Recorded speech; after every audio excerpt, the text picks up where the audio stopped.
upward, and at the top you are alone. The vision is complete. Derwent water sparkles at the foot of the northern fells.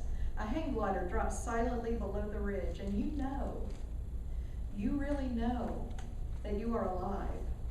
God exists, and that in this world of insanity, there is beauty beyond our ability to comprehend.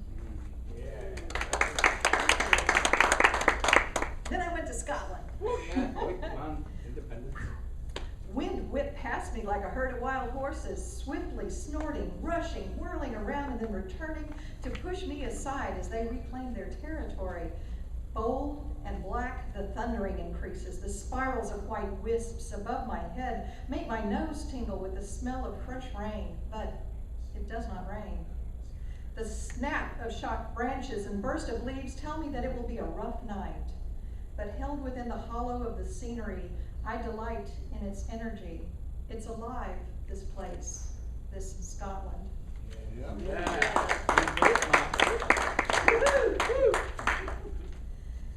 Incredibly, it stands there like God's thumb pointing upward. Lindisfarne takes hold of my senses, tiny island made of castle, priory, church, and local market stalls. I cross the tidal plain to reach its mysteries, finding myself sitting at the top, looking across the North Sea to Europe, thinking of the monks slaughtered there during the Viking invasions, wondering at the famous saints who called Lindisfarne home. I celebrate its wonders sitting in the beer garden with some world-famous mead, toasting the enigmatic rock.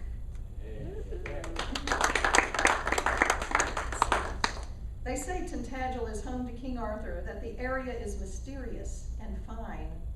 It is fine, but the mystery doesn't lie so much with Tintagel as it does with the history of folklore. And it doesn't end with Tintagel, but spills over to the town of Boscastle, the fairy waterfall of St. Nectan's Glen, and the vertical streets of Port Isaac, which is where Doc Martin makes shoes, obviously. Cornwall is magical, but the boundaries don't stop there. Beyond lie stones, healing waters, cathedrals, and millennia of history that will draw you in, if you let them.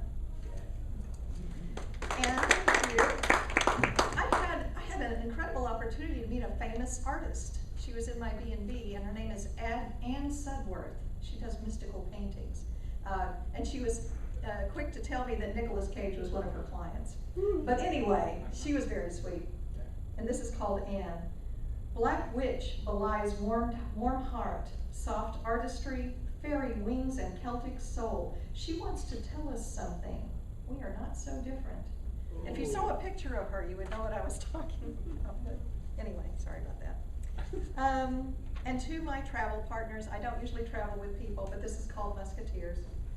Jumbled by fate, tossed on our heads, then picked up by our bootstraps, we find ourselves together amid snickle waves and gunnels, and a foreign language that tricks you into thinking it's like ours when it really is not.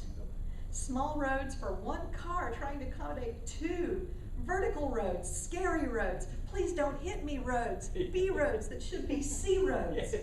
Trusty navigator aligns us against the fates. Backseat Betsy provides hands-free advice. I grip the wheel and drive to the stars. Oh. Thank you. I have a couple. You tell me when. Okay, well, if you guys just, yawn a time or two, and then I'll let you get down, okay? We're jacked up with sugar. I don't Oh, is think that? we're gonna Get some more. How about this one? See how many can guess the author of this one. There is a place where the sidewalk ends, and before the street begins. Yes. All right. This is not a good crowd to be doing. And there the grass grows soft and white, and there the sun burns crimson bright, and there the moonbirds rest from his flight to cool in the peppermint wind. Let us leave this place where the smoke blows black and the dark street winds and bends. Past the pits where the asphalt flowers grow, we shall walk with a walk that is measured and slow, and watch where the chalk white arrows go to the place where the sidewalk ends. Yes, we'll walk with a walk that is measured and slow, and we'll go where the chalk white arrows go. For the children, they mark, and the children, they know, the place where the sidewalk ends.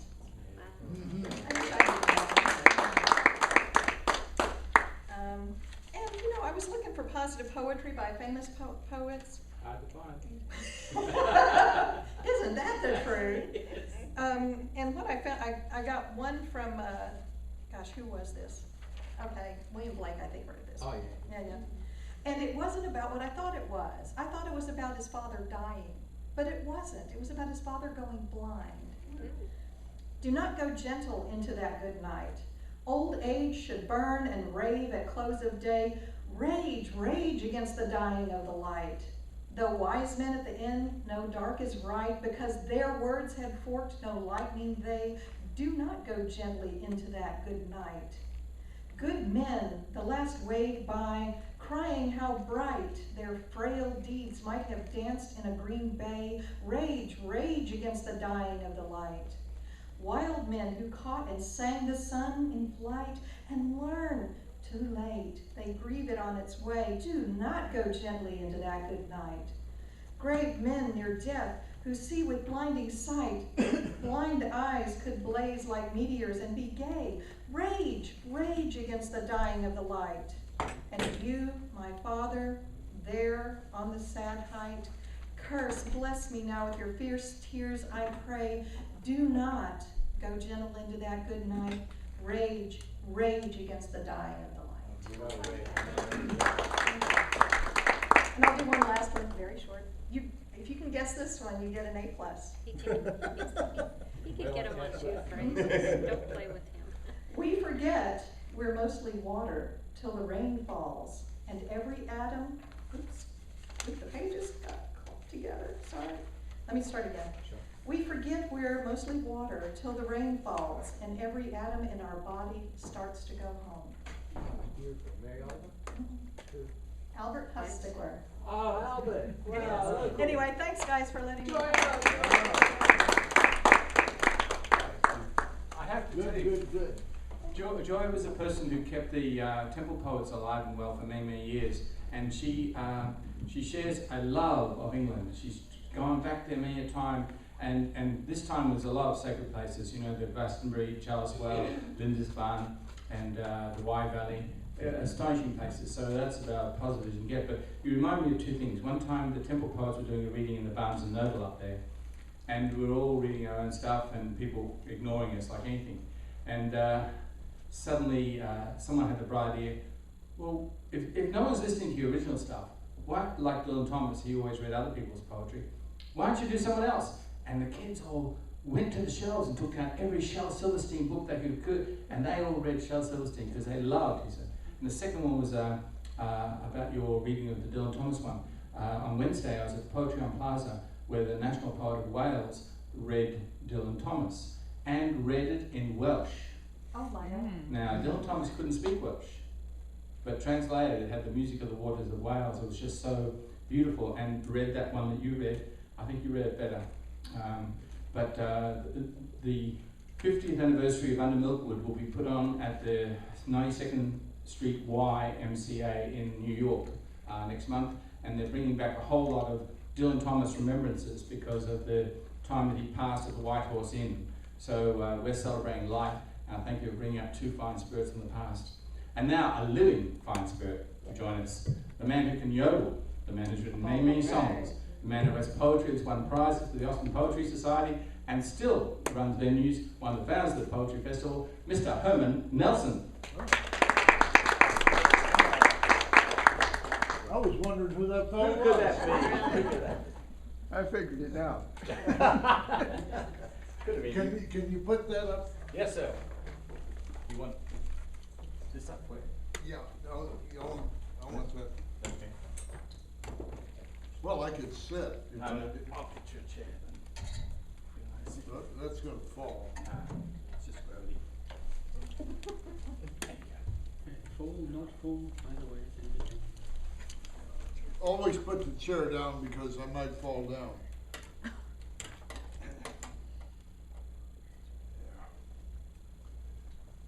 Okay. Jimmy Rogers. I'm going to start off with Jimmy Rogers. They had the festival Yep. in Kerrville, Yep. and I didn't know about it, but Thom did, and he was there. and he wrote a number of very good poems about Jimmie Rodgers. And I grew up listening to Jimmie Rodgers.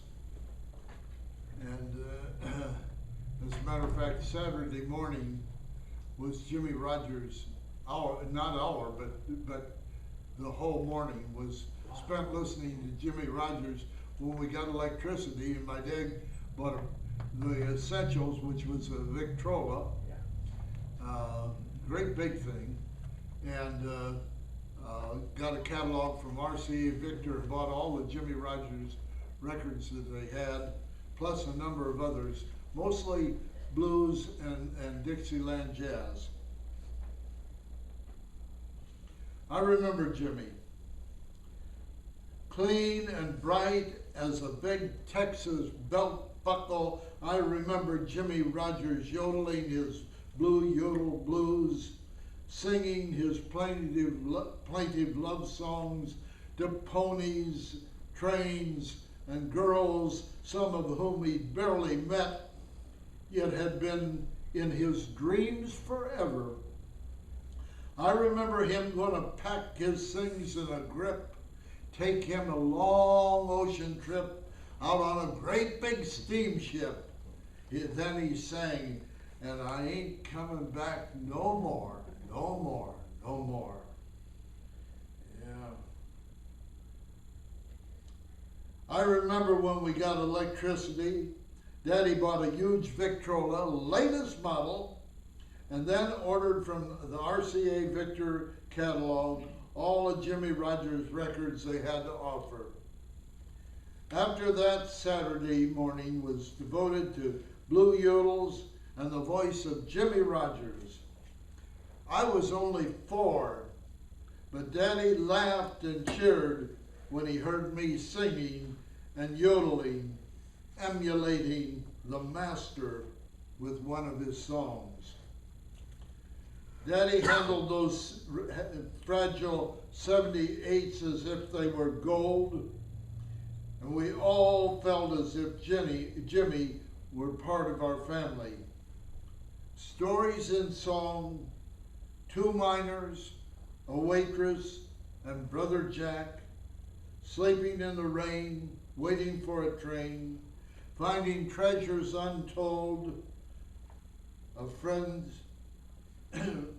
once, warning a friend once or twice about playing cards and shooting dice.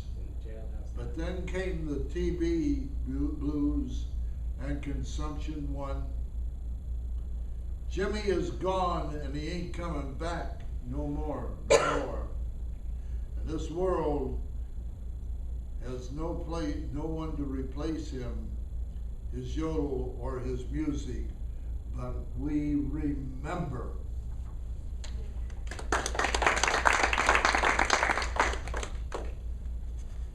When I was a seed, this is seed song.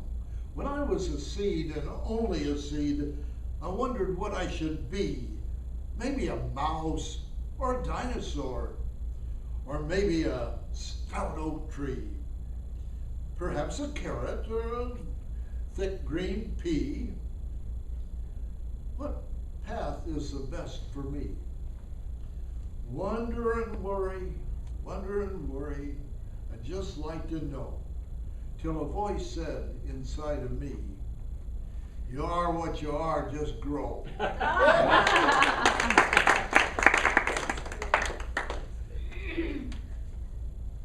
See, I thought I had another. Oh, I must have left it over there in the chair. Is that I can bring you? Yeah, would you please? Is it this? Yeah, that's it. That's the old case. Yeah. Thank you. Sure. Or did I get it? Yeah. Fumble. Reminds me of somebody else. Fumble. Doing a cum-cum. Very best part. Yeah. Shuffles. Well, evidently I didn't bring them. Yodel. Yeah, I want to hear you I'm before I go. okay, I'm gonna yodel, but I've got another poem I'm gonna do first. I yodel for.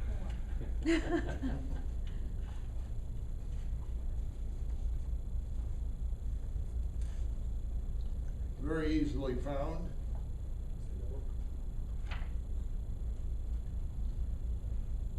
Guess who? Okay. You were a boy of summer, shining brilliant in the shining, singing sun, child of fairy circles and Welsh mysteries. You harvested words like salmon from the sea outside your door. Oh, how you blew your sea chain songs like a reed out of your salt damp pen, winding wizard words into our pagan arts. Such little time your young, green and dying summer held. How brief your squat white candle blazed, flickering flame drowned in somber corn. You never raged against the dying light, but moved relentlessly to that eternal black.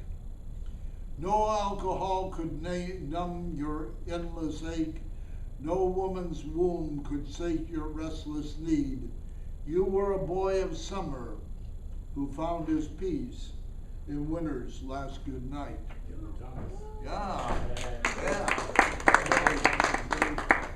Okay, you want me to yodel? Yodel. Yes, Yodel. yes, yodel. I'll yodel one of my songs. But this was actually inspired because of Jimmy Rogers.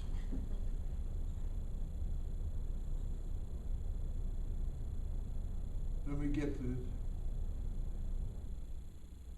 Odelay, odelay, odelay.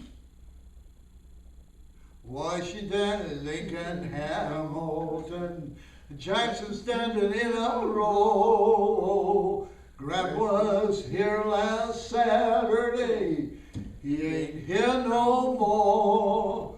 Them fellas, they all leaving me quicker than you'll ever know. Washington, Lincoln, Hamilton, Jackson standing in a row. I lay, oh, lay, oh, lay. I'm not in very good yoga voice. And lost my job last Saturday, laid off by the boss. Seems that's how they treat you now, once they work you like a horse. Wife left me on Sunday morning, well, it's one less mouth to feed. I got drunk on Monday, spent all day Tuesday in my bed. Washington, Lincoln, and Hamilton, Jackson standing in a row. Grant was here last Saturday, he ain't here no more. Those fellas, they all leaving me quicker than you'll ever know. Washington, Lincoln, Hamilton, and Jackson standing in a row. I lay, oh, lay, lay. Rent comes due tomorrow noon. I ain't got enough. Never seen no landlord yet wanna put it on the cuff. Guess I'll be out in the rain when Thursday rolls around. Ever notice how folks kick you, lad, when the rotten world's got you down?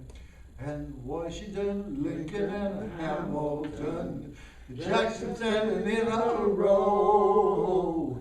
Grant was here last Saturday, Lord, he ain't here no more. Them fellas, they all leaving me quicker than you'll ever know. Washington, Lincoln, Hamilton, Jackson standing in a row. Well, Grant went out when Mama left. Jackson went for booze. Hamilton fell on them dice. Why did he have to lose? The fellas, they all leaving me quicker than you'll ever know. And George is running out right now for cigarettes and for aspirin and 20 weeds. Washington, Lincoln, and Hamilton, Jackson standing in a row. Grant was here last Saturday, Lord, he ain't around no more. Them fellas, they all leaving me quicker than you'll ever know. Washington, Lincoln, Hamilton, and Jackson standing in a row. Hi-da-day-o, lay. Yeah. Thank you very much. Herman Nelson, the amazing, astonishing yodeler of the evening. Ready, Jack? Yes, sir. What do you need? I just need you playing guitar because I don't know what I'm going to do. All right. Oh yeah, by the way, you hi Joey, Cinderella. Choose when you're going to come on, of course. And this is just a homage to Let me get this. sure, Jimmy Rogers by Herman Nelson, because I said to him tonight, there's no one you can talk to about Jimmy Rogers, you know. And he said, oh, I was 4, and my dad got all these records. It was the first thing he bought. And the first time you saw him cry, this wasn't in the poem, but it's true, isn't it? First time you saw your father cry was when he broke the CD. That's true. He dropped one of the records. Broke it? And cried. broke it, and he actually cried. That's Yes. the truth of it. Got it. Yeah, I didn't tell that. No, that's true. I didn't know whether my dad would want that told. What's he gonna do about it now? No, Truth is not out. much. Not a whole Thank lot. you. Thank you. Thank you. Who can we talk to about Jimmy Rogers? I talked to my friend Herman. He told me his story about getting electricity. And the first thing the need was for music. And what music do they reach for but Jimmy Rogers? Now you say in 2014, what's the point and purpose of talking about Jimmy Rogers? If you've got a guitar like that man's got a guitar, then you'll know that there's a thing called country music. Jimmy Rogers started all country music. And some people on guitar play the blues. He played the blues he learned on the railroad. He was a singing brakeman. But he wasn't well. He had TB. And yet, when he had no money at all, he had this home in Kerrville. He went to New York and slept upon the recording studio floor. And as he was dying of TB, he made some of the best songs for history. And we play them over and over. So who knows about Jimmy Rogers, but his songs, they'll live forever, as long as we remember Jimmy Rogers by Herman Nelson and Magic Jack. So wonderful features. Who would like to be next? Oh, Linda Gordon, come this way. Show us what you do, because this woman sings astonishing and amazingly and has poetry to match.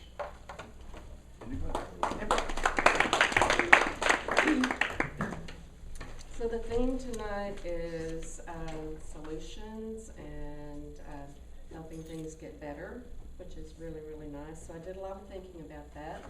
And one of the ways that we can help things get better is to become more whole and happy and centered and compassionate ourselves. So that's kind of what this first song is about. For the healing I have experienced, I now give thanks, and I pray for my continued healing. May I release my pain, anger, and fear. For the healing I have experienced, I now give thanks, and I pray for my continued healing. May I anger and fear.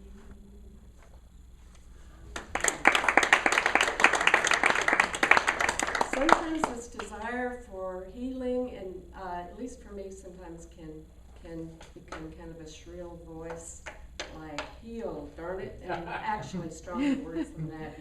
We're in a church, so I can't say those words. So this has been my experience recently, and so this is called Let the Healing Happen in its own time, its own way. Release control. Let the healing happen in its own time, its own way.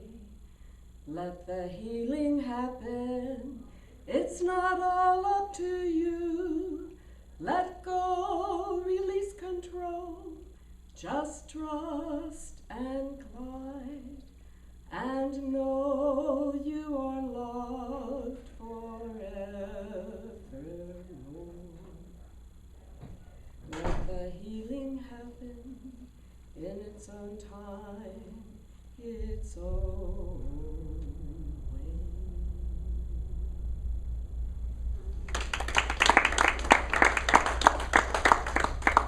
You know, if we just focus on our own health and healing and well-being and forget that there's a world out there and that there are other people who are equally as important, then we're just living in a bubble and we're missing out on our opportunities to help work with other people toward a better world. On the other hand, if we only work with people toward a better world and don't do things like meditate, spend quiet time in nature, prayer, then we can get depleted. So this is a song about trying to have a balance of both in my life. We were brought here to be angels and to reach out to our brothers. How can we reach out in love if our cups have not been filled? Even Jesus retreated to be alone in silence, and he contacted the source of his love and of his power. When he returned to the people, he reached out and touched them, and he helped them find the source of their love and of their power. Prayer alone can be empty. Service alone can be hollow. Let us bring them together so we'll know and share the power. May we experience the presence. May it permeate our beings.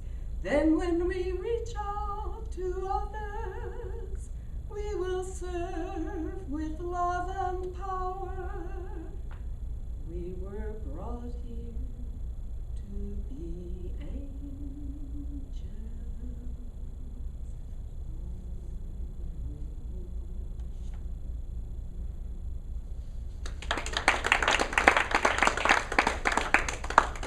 Ultimately, I think our purpose is to experience our own true nature of unconditional love and peace, and to express it to other people. And we're all on a journey in that direction.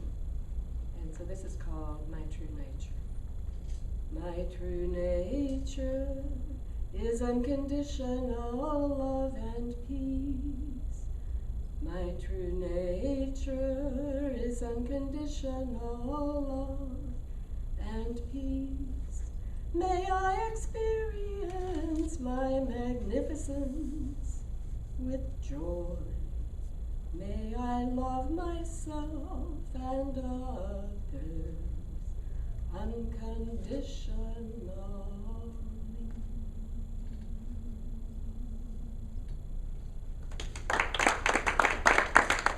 One last song.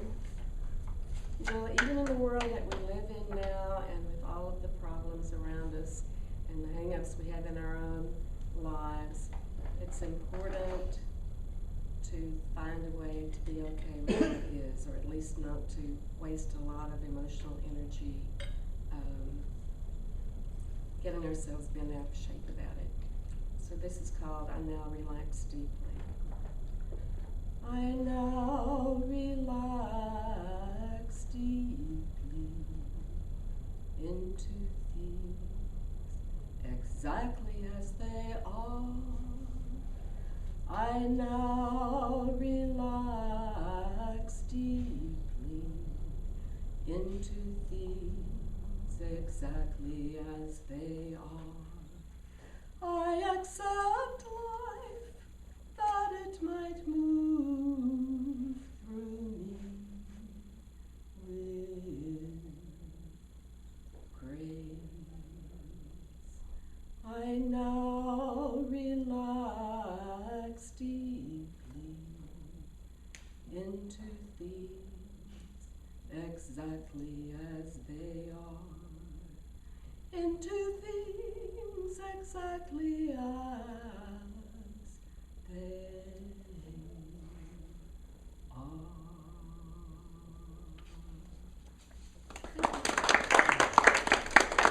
Linda Gordon.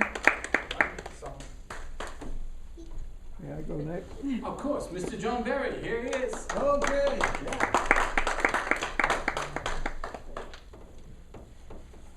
Thank you, Linda.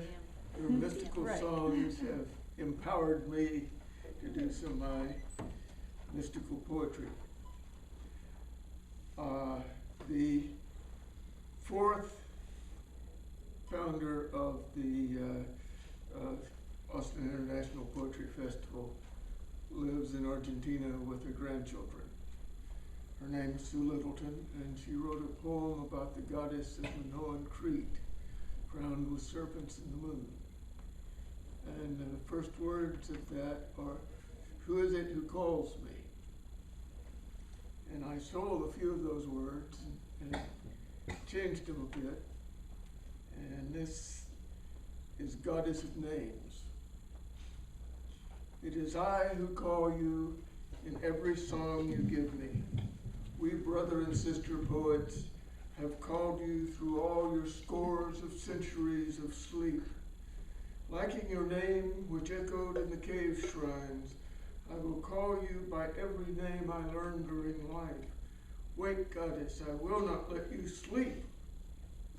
Before fatherhood was known, Asia knew and honored you as Mother Fuji, great ancestor, Mother Tao Amaterasu. Merkit El Sur knew you as the oneness beyond dualities, the unity behind hearth and volcano, flower and harvest, moon and cave, and called you Maaweel, Messiah, Coatlicue of the serpent skirt. Wake, goddess, I will not cease from calling you. In your fertile crescent, you were goddess of love and battle and prophecy. The Semites called Inanna, Ashura, Alat, and Shekinah. Half our soul you keep till death's rejoining, say the island peoples who call you Pele, Kunapipi, Arunta Sun woman across half the world. Wake, goddess, teach us of the universal soul. In Africa, in the two Egypts, before our oldest mothers ruled, mother of peoples, you wove the world, spinning lives as thread, as Ma'at, Mela, Ashun, Aset, whom the Greeks called Isis. You sprang from the furrows by the Indus River, immortal as grain, though the Aryan invaders buried you as dead. And you were Devi, the Shakti impulse of every god, Kalima. Wake, goddess, bring us back to your reverence. Before the Greeks first reached Greece, you were there, ruling as a queen bee, prophetess at every hearth and shrine, while Amazons danced with double axe. Your names were Hecate, Cybele, Hera, Artemis, Hestia. Hear me as I call them. When the hunters first reached the Americas, you were there, walking the trail of beauty as changing woman, Bohaha, spider grandmother, while your council of women chose the chiefs, the war leaders, and the battles. Wake, goddess, bring us back your vision. When my Celtic foremothers called you Dana, Bridget, Caradwin, Morgan Le Fay, they knew you as ambassador, war leader, poetry's source, mighty in magic.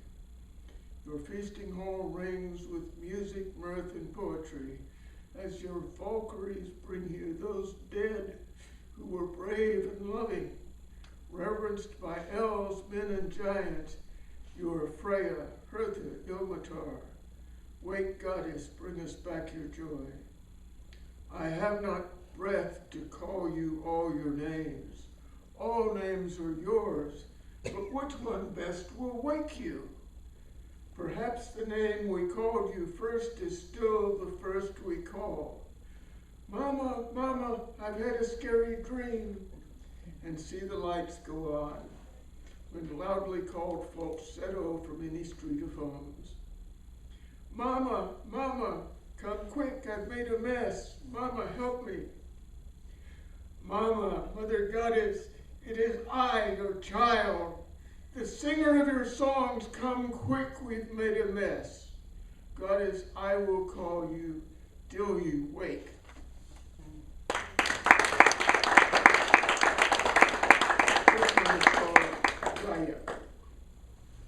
We are the creatures that cowered in caves when the terrible lizard stalked past. We huddled for warmth and we suckled our young till the future was ours at the last. When we grew hands and brains, we drew our cousins' souls on cave shrine wall. Those drawn by fate were awfully accorded death's rebirth. Earth clefts bore cubs as groves unfurled green buds at breast of every hill. The streams were milked to eye and tongue with glacier crumbled earth. And still we are the people who painted the caves, an eye blink ago in the past. We flit to the suburbs and huddle for warmth, and we pray that the future will last. When we made towns and fields, we built no shielding walls, for none were foes. Bright heaven's moon and woman's timed our round of fruit and seed. In reverent rite we tore the braided bread, first fruit of heavy price, and mourned for our green twin who gave his body for our need. And life feeds on life as we suckle our young, even now as the most distant past. And the way of least burden to all else that is has the most tempered merit to last. When we made smoke and mills, the world was wide and inexhaustible. We dwarfed ourselves in barren shade that few might stretch towards sun. Our cities soar on wall, the foes within, allied to distant rebel, were lax procured from lands our privates overrun. Yet we have seen far on the shoulders of giants, the titans and saints of the past, by whose relics the thrall is set free from his master, the cobbler set free from his last. When we made craft of steel and fire to climb beyond all clouds and songs, our eagles looking back found nothing man made on the earth, save blackened airs and muddied seas and blazing cancers in her lungs. Yet flawed, this jewel and jet has still all beauty and all worth. As we worshipped our mother for scores of millennia, now we must praise as our past. For now we've stepped out the right distance to see the full awe of the goddess at last. Great Holy Mother of all living, grant another spring's forgiving, summer's ripening growth, fall's harvest, winter's fellow tide. We abhor the harm we cause and pledge to live within your laws. Ungrateful predatory greed will count as chiefest crime, for the goddess we worshipped has wakened again to unmake the dead gods of the past. And life will hold joy, will hold savor, hold hope, when due reverence is hers at the last. Once a year, the women's group of the First Unitarian Church in Houston, Texas, do a Sunday service. And in January of 1988, the 24th to be exact, of January, they did a service in which a dance of perhaps 5 or 7, some small odd number anyway, of which is danced to the tune of the Burning Tides, which tells of the persecution of witches in Europe. We are of like essence, you and I, turning and turning in your moving, moveless center, artful in your artlessness, you part and unite. And when you dance, sparkling in my tears of joy, I dance with you. On your face are tears of joy, for the power and beauty and wisdom you reclaim, and more of grief for half again a holocaust of women slain for wisdom or foolishness, for age, youth, beauty, ugliness, for man's lust for power, greed, and fear of life. And when you weep for these, I weep with you. You burn with anger for 9 million women dead, for lies and silence, ridicule and theft of past, for crushing and torture and death by flames. A whisper says those times may come again, or man's love of death may kill the earth by fire. And if you burn again, I burn with you. For I speak with you, seated in the lap of the goddess. She hugs me to her heart and whispers into my right ear. Her hand behind me moves my eyes and mouth. Her lips unmoving speak my voice. And when you speak, I speak with you. Here am I, a child of your great mother, your co-religionist and a singer of her songs. Where I stand is holy ground, for I stand with you, though you will not let me sit with you. I say what I have heard. We shall hang separately if we do not hang together. Has he told only men this? Franklin, yes, a quote from my illegitimate ancestor, Franklin. Well, 20 years after I moved to Houston, I came back to Austin, a successfully married man. And the woman who choreographed the dance that I just wrote about moved to Austin and did another dance for First Church of Austin. Only this time, the music did not have the words, the verses. Only the chorus still had the words. And you'll hear that chorus in the course of this poem. The dance continues. The coiled tape turns and sounds this song again, the tune the same, but all the verses mute. So here is no lament of burning times. The chorus lauds the mother goddess names, and 3 are here who dance in celebration, diverse in movement as the garb they wear, but unison in ringing anklet bells. In blousy pants, and Anna floats gazelle-like, or prowls like stalking huntress lion, in power gained by reaching inner world. Diana's arms seem weaving a cocoon of Grecian draperies drawing down the moon, head flying with her head, brave flying with her head sharp owl-like spins. And Callie dances as she always has. Black clad, though sands her chain of skulls, she beckons each and all to join her dance of worlds becoming and of worlds that end. And each is goddess and is goddess all, and more than they is more than this is dance.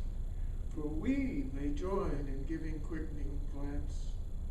Our lateness and song's end are empty fears. The dance has lasted 30,000 years.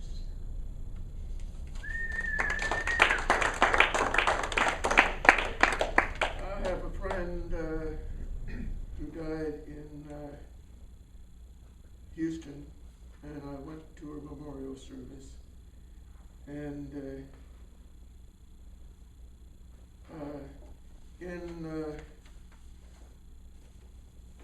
in my book, Blue Lady and Sybil, is the poem that I stole from Emily Eve Speaks by Emily Ladner, used by permission. And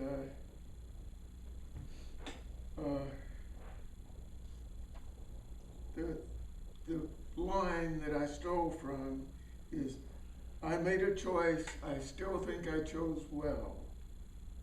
And when I told him all the recompense, Adam seemed to really mourn the fall. Well, according to the rabbis answering the smart aleck questions of their smart aleck students, our Eve was Adam's third wife. Lilith was his first, made of the same clay at the same time. And the first Eve, God didn't put Adam to sleep, so it could never attempt to mount her without remembering what her inside looked like. It would shrivel him up immediately. And so that explains a lot of this. This is now, and I am Adam, and you are Eve and Lilith, offering me the fig, the apple, and the scarlet egg.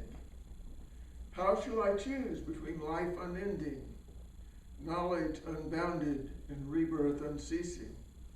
In the end, I choose apple, to know joy, though at the price of grief. And I know I chose well. And the apple turns golden, and you turn Juno, Hera, Minerva, Athena, Venus, Aphrodite.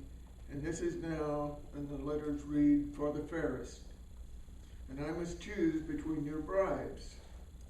Am I Paris, who chose love and ruin? Or Romulus, who chose rule and murder? Or shall I be Faust, choosing knowledge and damnation? No, my knife reveals stars, dividing the fruit in three. To Venus I give the blossom end for remembered beauty. To Juno I give the stem end for tenacious strength. Minerva I give the heart slice for deep wisdom. And your smiles become one smile, as the slices become one apple.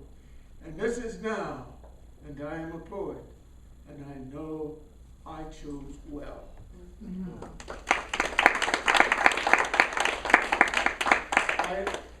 I was rained out last month when I intended to introduce this new poem to expressions.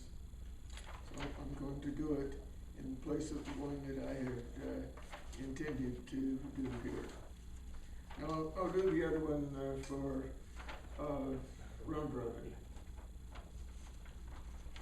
This one is titled Used to Love. I took it to Harriet's writer's circle. And apparently it's better than I thought it was. So I'm taking it to another workshop this month. And also see how it changes. This is still the original version. Used to love. Goddess, I got used to love. It was 37 years she chose me. She chose me as a poet deliberately. As a poet, I chose her against the numbers, and when she needed care, I gave it. Use it or lose it, and so I lost it, but a prescription gives it back. Where lightning strikes, it usually repeats.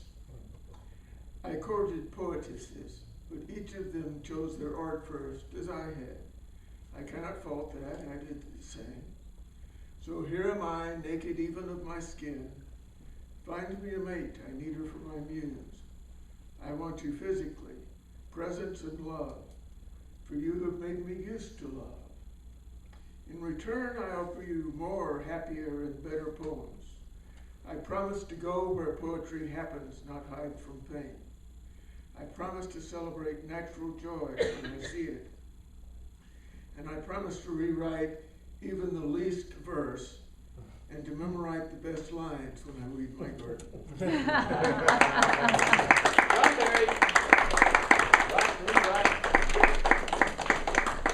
Well done, well done. Here's Scott Vanya. He's quick. He's He really is. quick. I know.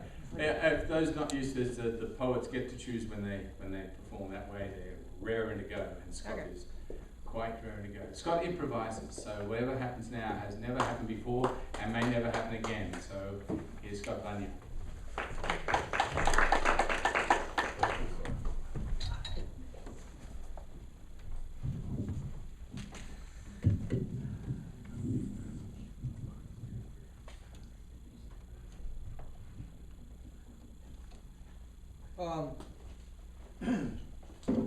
I knew I was coming to this, I guess probably about as long as y'all did, about a month.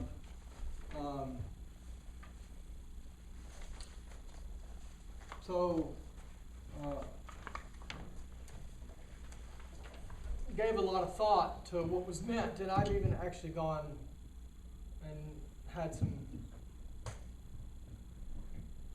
words sort of with Thom about what the intention of this, the theme of this might have been. And to me, the theme tonight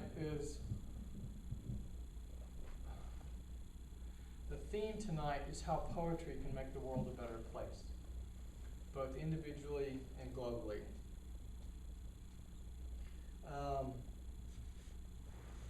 And the first thing that always springs to mind is all those people in jail cells who have ever been given a book of poems or a pen and some paper,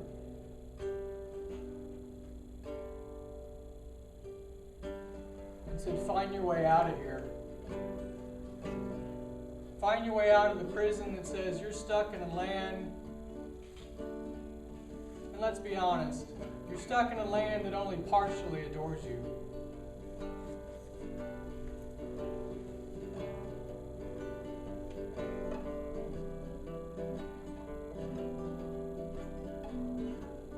There's definitely something about the world that adores you, that wants to let the water of love and light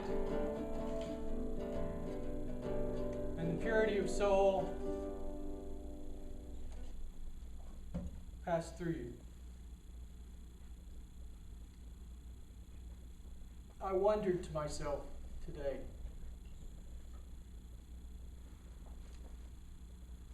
about how in the Amazon there are so many words for green,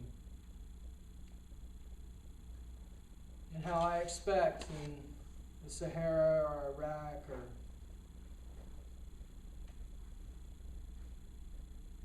the desert states, there are many, many words for sand. And it occurred to me that we're blessed in this country because there's so many words for water. And I don't think it's a stretch of the imagination to say that human beings, if anything, are various shades of water. I've known people in my life who were deep, dark, stagnant pools, and nothing ever moved. I've also known people who were bubbling cauldrons that constantly turned up heat and sulfur and fumes. I've known others that were geysers that burst into excitement and joy at the drop of a hat or on a regular basis. I've known others that flowed downstream, and as they went, they took bits of the riverbed with them, even though the whole while there were tree trunks standing on the side that never moved. I dipped into a lake one time in Colorado. My parents said it was time to take a bath.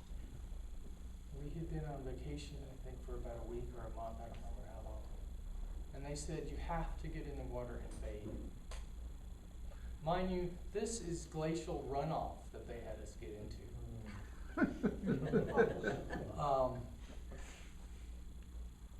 So it was 32 degrees. And it's not surprising that we froze and got out clean but bitter. And it was, within minutes, we picked up our fishing poles and went back to fishing. I bring this up because in a moment called Saturday, October 4th, 2014, the point is how poetry can make the world a better place. For me, it makes it a better place because when I get frustrated and depressed, there's something inside me that says it's not just about you, it's about serving other people. And there's something that you know, and you have talents and you have skills and you have abilities to enunciate things and be specific about emotions and points in life. And if you put them out there, other people looking at them, they feel better about who they are.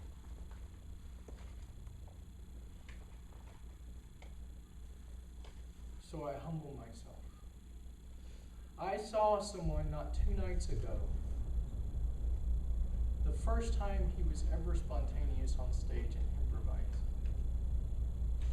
He stood up and he started out talking about the people in front of him. And very, very quickly, it came around to the same thing that I think makes poetry beautiful, awe-inspiring. The reason it's taught in every English class in this country in every single grade, because there's a value in it, because it frees the spirit, it lets the water run downhill, it dissolves the pain, it dissolves the mystery, it flows like soul out of the sky onto each of us when it rains.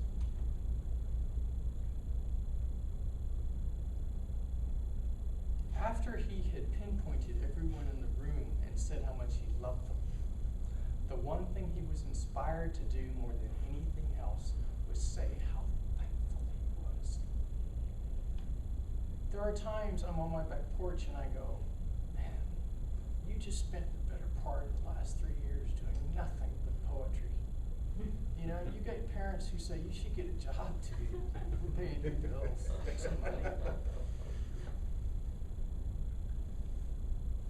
And something my son calls the worst of human predicaments, doubt creeps in. So I go inside. I go inside. I write a poem, and in putting it out there and getting it out of my system and letting it flow into whoever will receive it, no matter what it is, since I don't have a clue what I'm saying, I feel better, and I think I'm loved.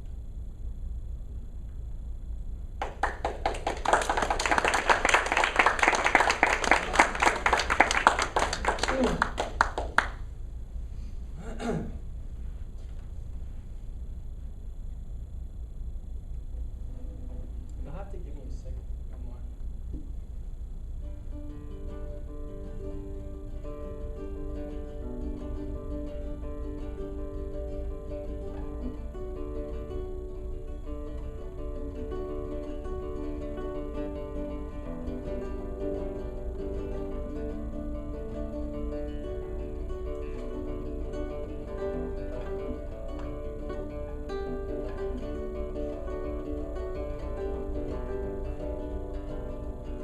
Now we've done water, it only makes sense to me to do trees.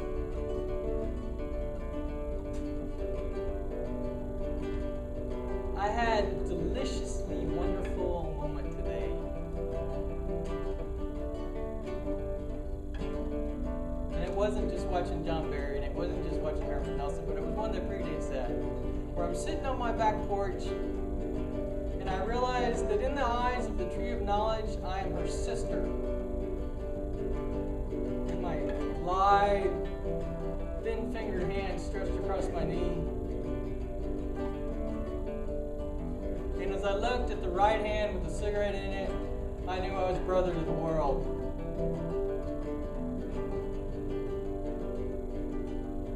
I have no idea what I'm doing, but at least I'm trying to do it. And I hang on to something inside me that says all of this really is good and it does matter. And there really is a past, ancient history, thousands of years ago, billions of years ago, predating conception or miscreation joy or pain, and it's the same thing that's going to be here 20 billion, 1,000 million years from now. Except I'm not going to be the one on the stage singing about it. It'll be somebody else. And they'll do their best to put it into their words and their song, and they'll have their syntax and their strange rhythms and their strange tones. And the right side of them may be whispered into by God as heavenly as the all-powerful being itself, and the left side may be a little small, shallow thing like a puppy dog out in the rain.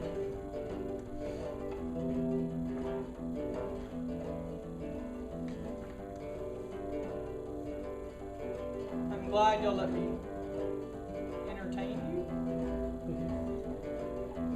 for as long as you did. I hope I get a chance to do so again. I think Thom would probably suggest, no, I won't do that, I'll tell you later. I appreciate it. Thanks. Peace. Jump right out. Of course, after features. Actually, I want to change mine. Certainly, yes. I like. Teresa Robertson does Austin Rise Roulette. You must go, not this Sunday, but the following Sunday between 4 and 6 at the Stomping Grounds Cocktail Bar, where uncensored work will be presented, and the theme is cocktail napkin wisdom or stories. Wisdom. Well, Wisdom and drunken stories. yes, that's Sunday week. Tomorrow afternoon, of course, Edgar Allan Poe stories at the Recycle Reads, followed by the fantastic Kick Butt Spoken and Heard. So it's a quiet little town, but every now and then wonderful things happen with Teresa Robertson.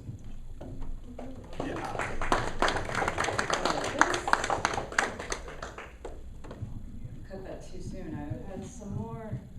I don't know how to raise this. All right, I'll do my best on this. Every mic is different. Just enough to confuse. Okay. I'll work with it. I thought, ooh, this is fancy. I thought it would be a little, yeah, that works better. Because I wanted to use lecture in here. All right. As most of you can tell, I dressed up as Cleopatra because the first piece that I want to read for you guys is a piece that I wrote when I got the costume idea, then the piece came together, which is really strange, kind of a backwards way of doing things, at least for me.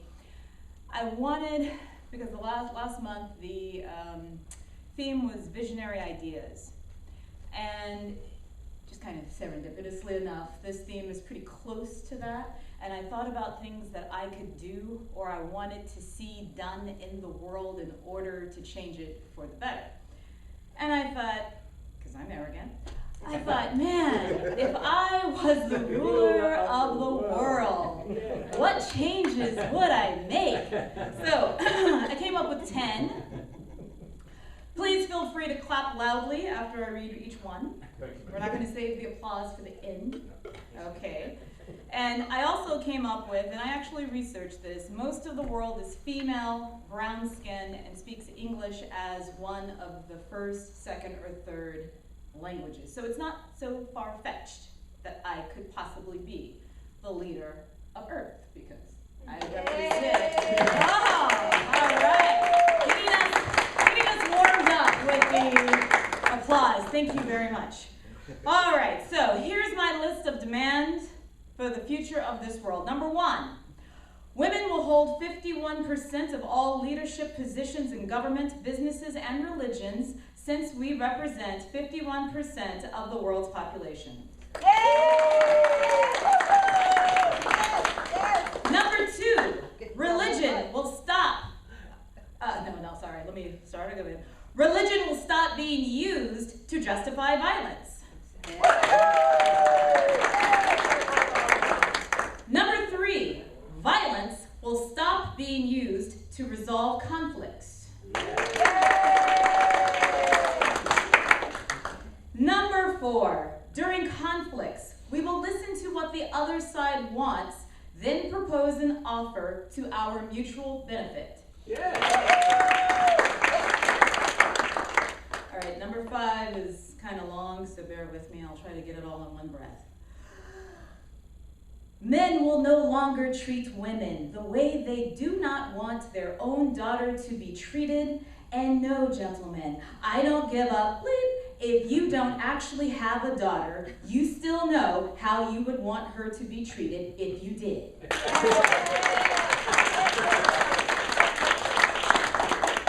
Amen. Number 6, the father of a daughter. Okay. Number 6, we all will treat others the way they want to be treated. Yeah. People always hesitate on that because they know the golden rule, treat others the way you would want to be treated, but not everybody wants to be treated the way you are treated. Exactly. Okay. Number 7, another kind of longish one, but near and dear to my heart. We will stop cutting funds for programs and education for under-resourced children, but rather invest in them now to reap the benefits of their skills when they're adults instead of imprisoning them later on at a greater expense.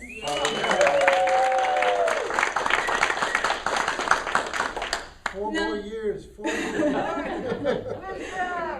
Number 8, underage youths will no longer be charged with prostitution since they cannot legally consent to sex, do not control the money, and realistically are being trafficked by their pimp.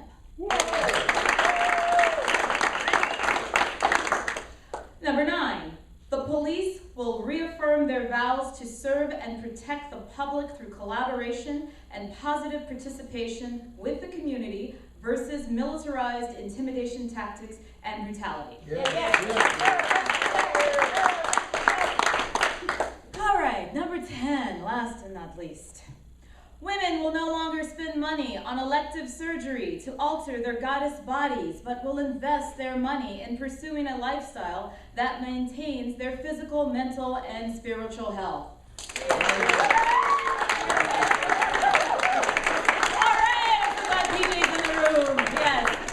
Because why spend all that money and risk your life when you can just wear a costume? Yeah. Okay. And I'm so glad. Linda, I can't sing as beautifully as you can, but I really liked the message of forgiveness in your songs. And so I wrote a piece, and I will edit out all the curse words, but I wrote a piece called Forgive and Move On. Right off the top, I'd like to forgive all the jerks who ever crossed my path. As I understand it, opposites attract, and so at some molecular level, they simply could not avoid interfering with my pursuit of happiness. This includes, but is not limited to, all those people who, upon a few seconds of meeting me, conclude that I'm a one-trick pony, and the two curious people who copped a feel of my dreadlocks without first asking permission to touch me.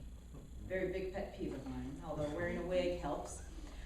Next, I forgive all the jealous women who ever said catty things to me or did petty things against me because they were not honestly aware that the very things that they hated about me was what they wanted to possess for themselves. And to be gender balanced, I forgive all the men who wished to control me because they liked me and did not know how to express that feeling without driving me away. I also forgive all of those pheromone-drenched men who drove me nuts once I got one whiff of them, but were not the least bit attracted to me. I'm not clapping for that. I'm anti-clapping for that. All right, this one was really hard for me, and I'm still dealing with this, but I forgive all the horrible bosses who were somehow threatened by the fact that I have a much larger skill set than what they know to do with. After all, I've known for some time that I need to be my own boss in order to have the freedom to use all of my talents.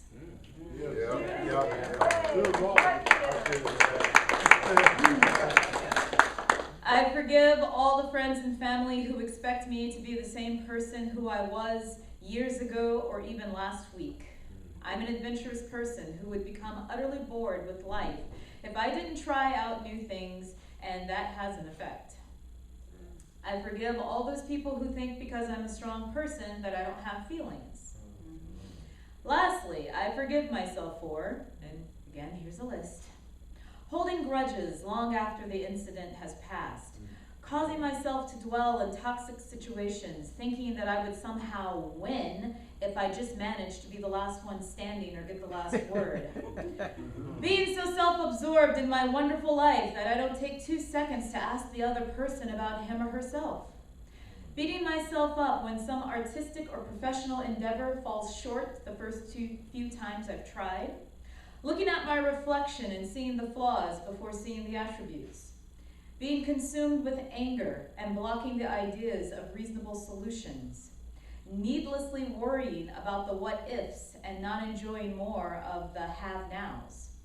And I thank God for giving all that I have, and my parents for teaching me how to see the humor in life and laugh away the blues.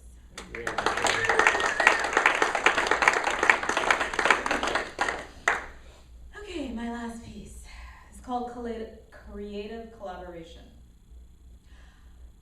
When I recently conducted an internet search, I typed in the words, how to make a bomb, and got 170 million hits in half a second. But the words, how to make war, received 763 million hits in a third of a second. The words, how to make peace, resulted in an optimistic 796 million hits in nearly a minute.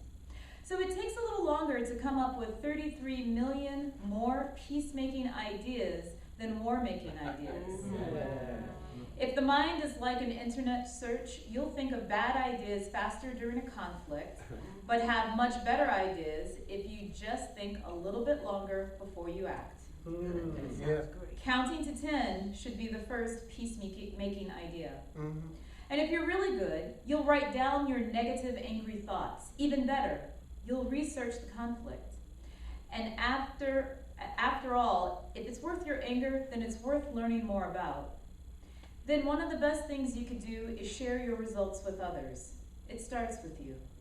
You are the person to make the difference, if only to sleep better at night and make better choices the next day. Fortunately, there are places where people who are passionate about life can share their words. They're called poetry events. Yay. In and around this awesome city, there are weekly, monthly, and annual poetry events. I've been the proud organizer of one such event, the Austin Writers Roulette, a monthly adult theme-based spoken word and poetry group for the past 3 years. I had never organized something like this before. Originally, I started the roulette as a guaranteed way to have an event where I could read and sell my first book, Tribe of One. The first lesson I learned was that people didn't attend or participate in an event just because I wanted to make money. No money in poetry. Go figure.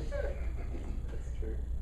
As a matter of fact, for the first season, I essentially paid people to show up. Determined not to be a failure, I changed event locations twice, changed my attitude numerous times, and focused more on inviting passionate people, whether they self-identified with being a writer or an artist, to participate in the roulette. I stopped charging admission and started asking for donations, which is more profitable. Imagine that. One of the most beautiful things I have discovered is the world is full of interesting, stimulating people. Imagine how humbled I was when I discovered that the secret of the roulette's success was not how talented of a writer I was, but how well I could organize and attract other talented people to join me on the show. There is power in collaboration. I am empowered when my voice is heard. I'm empowered when I hear other authentic voices. I may not agree with all I've heard, but I'm enriched for having listened. Some people believe the first person to resort to violence has run out of things to say. Those who suffer in silence are afraid to speak.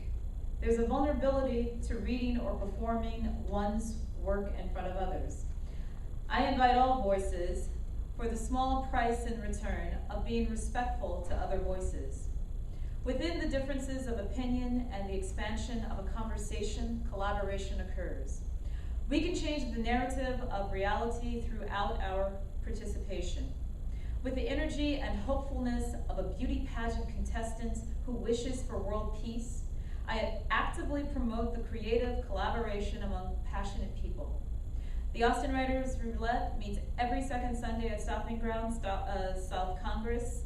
And as Thom already mentioned to you, but I wrote this in the piece just in case, our next show is Sunday, October 12th from 4 to 6. Cocktail napkin stories. Don't let the title fool you. It is talking about those drunken stories that you either overheard, listened to, or told yourselves. So, thank you.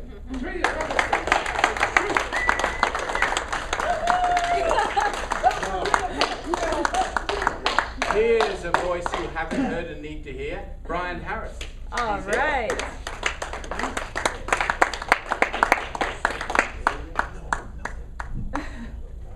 Hey, hello, good evening. And, well, I think this is the only time I've ever asked somebody to like turn down the mic. I think I can get that. It's very 80s. If anybody remembers all the. Whoops. Uh-oh, he broke it. He broke it. This piece goes back in. This piece goes back. Yeah, I'm just gonna step back. Uh-oh, bathroom break. It will. Is that right? Yeah. Trust. I think so. And it works. And it works. It works. Now for the field test. Oh, that's good. Yeah, I'm good. Thanks so much, Jack. So, yeah, I'm Brian, and I haven't done this in too long, and Thom asked me about a month and a half ago, hey, do you feel like going out to an expressions event? And I kind of suspiciously said to him, in what capacity? He goes, well, no, man, as a featured performer. All right. And then as recently as a few days ago, I was like, man, I don't know, positive stuff? I mean, you know, it's like a gratitude meeting at a 12-step program. They're the shortest meetings ever. Yeah. So I'm not going to worry so much about, you know, telling how I did it and the guideline, blah, blah, blah. You know, as I said to Thom during one conversation we had, you know, I've already done the Dog and Pony show and done the street theater, and, you know, I just worry about doing the good work in the trenches.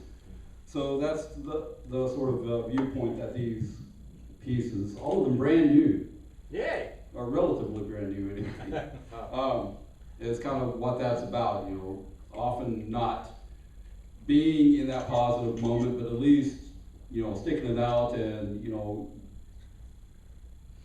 trying to find my way there. Anywho, this one has a very unlikely title, Teenage Minds. I see a dozen painted toenails, flower petals shifting along in groups of sameness, like cliques of flighty high school girls who flit past my downcast eyes. I see the glowing smiles of women in summer snug colors, posing, laughing, reading their phones with their downcast eyes, diamond bright and alive, mirrors of the reservoirs filled by pipelines to God. They strain at the fabrics of reality and factories. Seamstress nymphs, falsely innocent and wild, with musical words about nothing they pass along, like peace pipes of conformity and caution, passing them along for the moment as the cameras click, making memories of vanity, hard frozen in pixelated space. I scratch at posterity. Did I write that correctly? I scratch at posterity. Will you remember me, please? I was never more alone than when I refused to hit my knees in shame to kowtow to vapid empresses and their imaginary retinues of suitors in the friend zone. I shake my gnarled, cramped fingers, working magics automatically like a weathered forest sage. Wild monkeys, we are not screaming, mate, or begone. Sniff the glove and the air, and the glue holding us apart in our corners, each of us waiting for the crystal bell to herald the next round.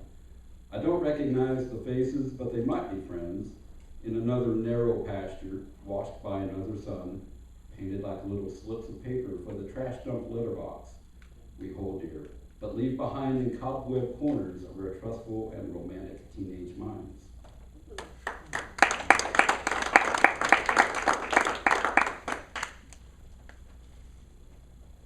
There is light at the end of the tunnel, and it's not an oncoming train. This is this. The direction I'm going is drawn out on no map with lines and legends. I recognize nothing as a signpost, no rainbow that bridges cold and gold. Stars are far too distant. For those are journeys far exceeding my lifetime, to say nothing of my patience. They're pretty, pretty jewels that can't be plucked from the dark bedrock of the sky, and I'm done with fighting the impossible and unlikely. No, brick by bloody brick, I lay on an earthly foundation where I may let my feet touch down. The clay is shaped with the straw of a man, slick, uncertain through pounding storm, and trickle down evidence of greatness, majesty, simplicity, without complication or weight upon the unforgiving cradle of curvature, curving boundaries. There is the root, the fire, the wild from which all becomes purposeful conflagration. I will burn my fingers as I spread to reach and navigate, and squint against the diamond hard light that illuminates corpses and calcifies my third eye. No tightrope shuffling specter upon the creeping fog of convention that conceals the bones their monumental ideal has been built upon. This is all conjecture anyway, this human existence, this template from which all we know and seek diverges. I can do anything, moving from beneath shadows of sameness, dodging predators of the mind, cracking the shell of innocence. Breathe and filter, stretch, and run, run, run into a future I create.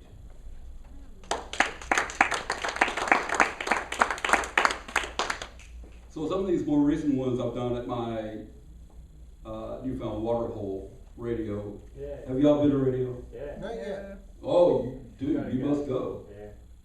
Kombucha on tap. And River Cruise Taco Trailer. Where is it? Trailer Taco. It's at Manchac and Ben White.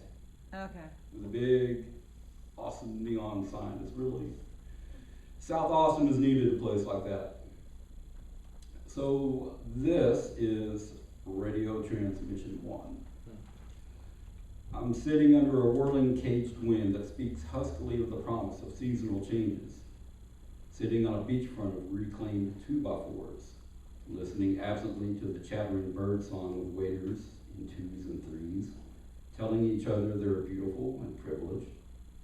To claim territory from those of us who are content to dip our toes in and test the toxicity of the waters, flavored with tiny poisonous bolts of fire that make me feel as old and detached as my apparent lack of fluency in the language of birds familiar.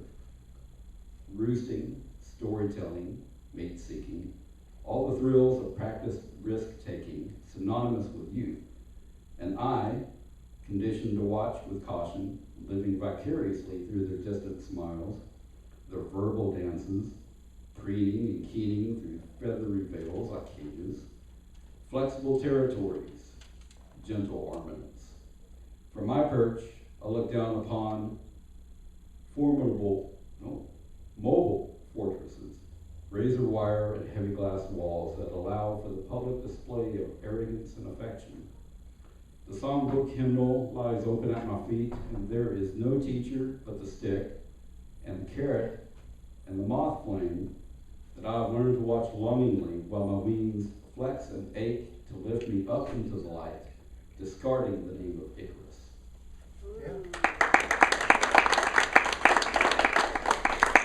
And I used to say, man, isn't that, how high-tech and pretentious of you to read poetry from your phone. And here's what I'm doing, because okay, check this out. So a dear friend of mine started a blog. Is this even live? Yes. Yeah. So a dear friend of mine started a blog, and she said, dude, you totally got to do this. I mean, you'll be my buddy for accountability. We're going to do it, right? Okay. So I have a new blog, which is going to be whatever I choose to put on it. It's called Bittersweet Crude. It's on WordPress for the moment. And This is something I put up there today. Actually came up with it and wrote the thing today. Yay. Whoa. Fresh. Yes. This is called Morning Movement, and this is about that place where I came to, where I'm kind of on the pink cloud, where things are really starting to open up. I put out the intention to the universe, and bickety bam, everybody just comes in. Dude, what are you up to, man? Come out and have dinner with me. How are you doing? Do this, do that.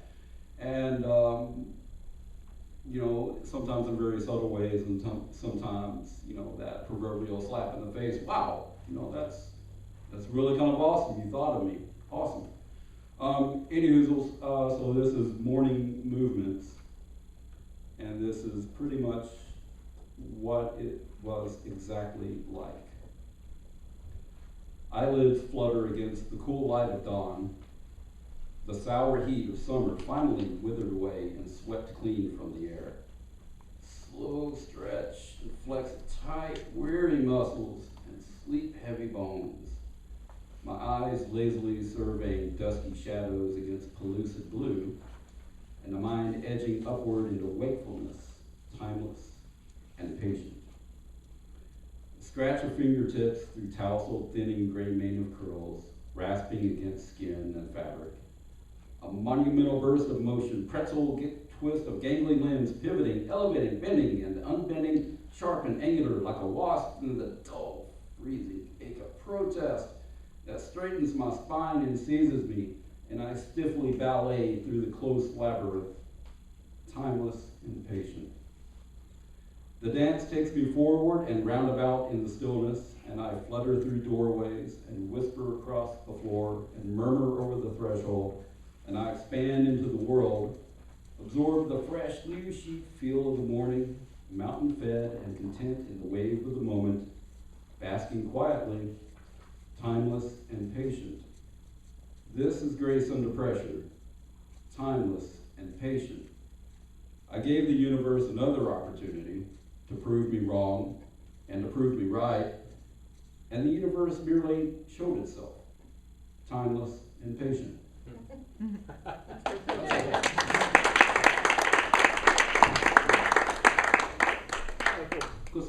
Thank you. Brian Harris. Yes, he did. I'm dropping everything. We have one more. PJ the Rainbow Poet is making her way in her rainbow way towards the stage. PJ the Rainbow Poet is unique and wonderful. And then we'll have a quick photo, and we'll all sit and talk and eat each other, eat food together, and then we'll come back for round robin. But here's PJ the Rainbow Poet. Making pink look good. Oh, yeah. Thank you. Your glasses. Can I use the pretty pink one? Is it working? Please, Your please. glasses. It didn't sound like it was working well, but. Okay. I couldn't tell. I just saw people not using it. It went with That's what John your very outfit. well. Yeah. The yellow Oh, one the went yellow with one, John yeah. very, Color very coordination tonight. Sometimes I feel yellower than others. Yes, tonight you're on. Hello, am I heard well? No. Not on. Is this better? It's on. It's on. It's quiet. It's That one is quieter. on. On. Oh, okay. This is for quiet people. It's quieter, huh? Not anymore. Okay, so I did this once before. I'm going to try it again because it was so much fun. I want to make sure to remind everyone, as you can see I'm wearing pink, because October is Breast Cancer Awareness Month.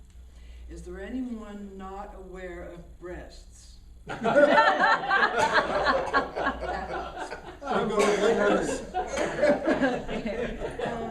not going to read that poem again. That part was fun. I love the laugh from everybody. Thank you.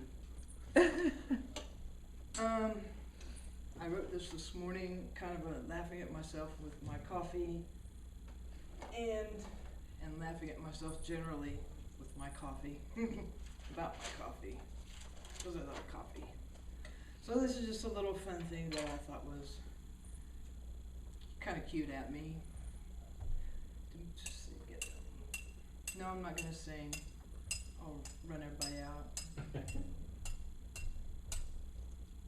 Coffee for breakfast, coffee for lunch, Coffee with a snack, coffee for brunch.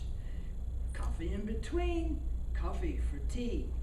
Coffee with dinner. Yes, more coffee, please. Would you like some coffee? Would you like some tea? Would you like a biscuit? I'd enjoy your company. We can wear our fancy dress. We can wear our fancy hats. We'll have a little tea party. Nothing's better than that. Thank you. Yeah.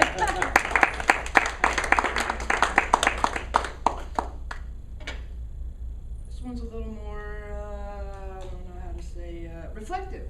That was a good word, reflective. I'd like to try and set the mood. So since I'm spending more time setting the mood, it's a good excuse to bore you a little less with writing. Let me see. I would like to see if this will hold up. Could someone turn the lights off, please? Pretty please? Does anyone Scott, know how to turn can you the turn the light light off, please? Yep. Scott? I don't know where they are. Over there? Scott? No. Look at me. Now look back there. Oh, over there. Okay. Didn't mean to run Thom. Oh. Is that cool? Can we all see that? Let me see. Yeah. Okay. Video can't.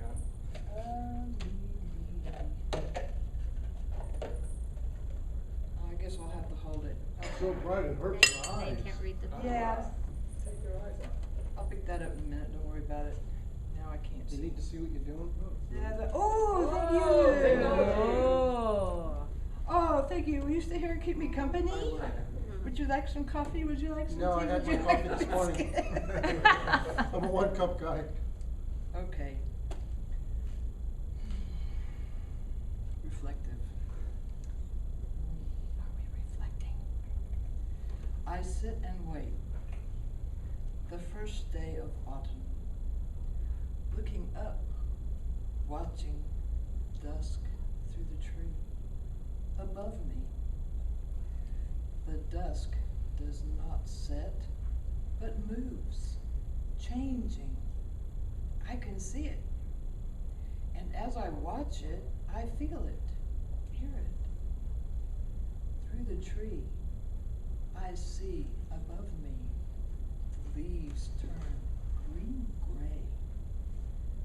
Neighborhood sounds dampen.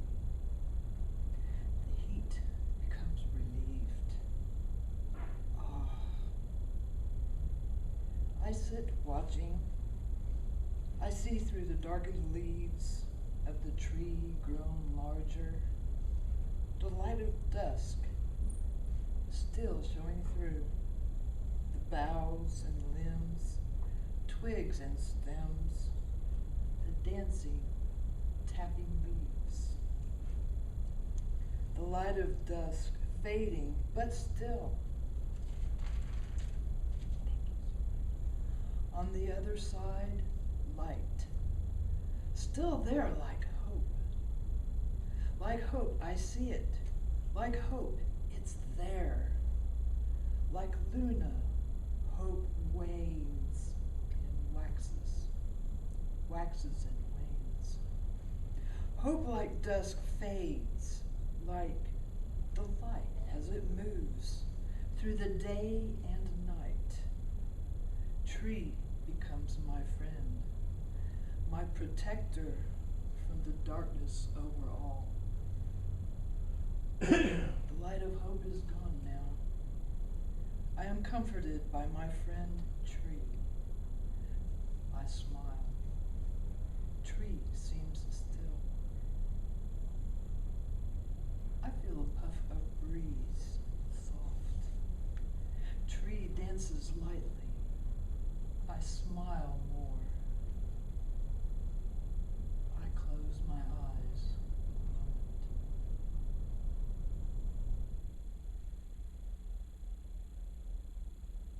I smell the air. I feel the air. I hear muffled sounds around and the crisp cackle of flapping leaves. I look up to friend Tree dancing. Waltz in glitter gown.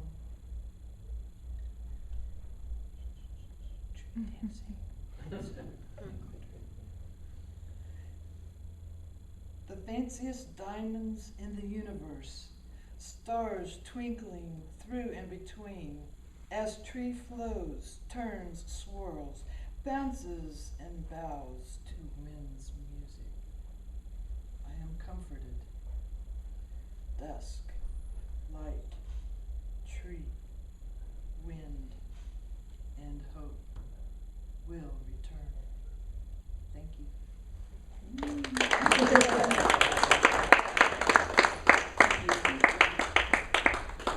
Was that fun?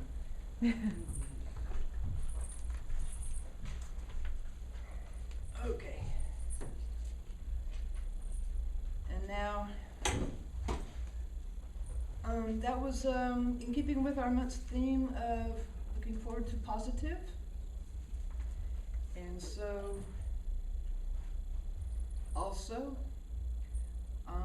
trying to look for a better tomorrow in the positive. Better tomorrow begins today. Choose how to think, what to do, and say. Make it a habit. Let it become you. Yes, it's easier to say it than to do. Sometimes we fail to see it through.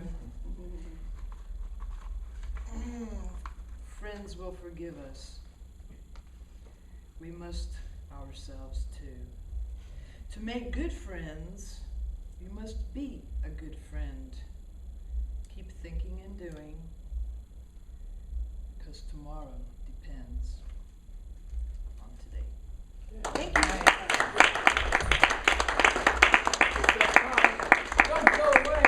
We're going to have our group photograph on stage. Oh, everybody up here, please. We have Magic Jack taking photographs and all. Here's a sample. Life is very short, it's like a haiku. Some people need to rhyme, it's no crime.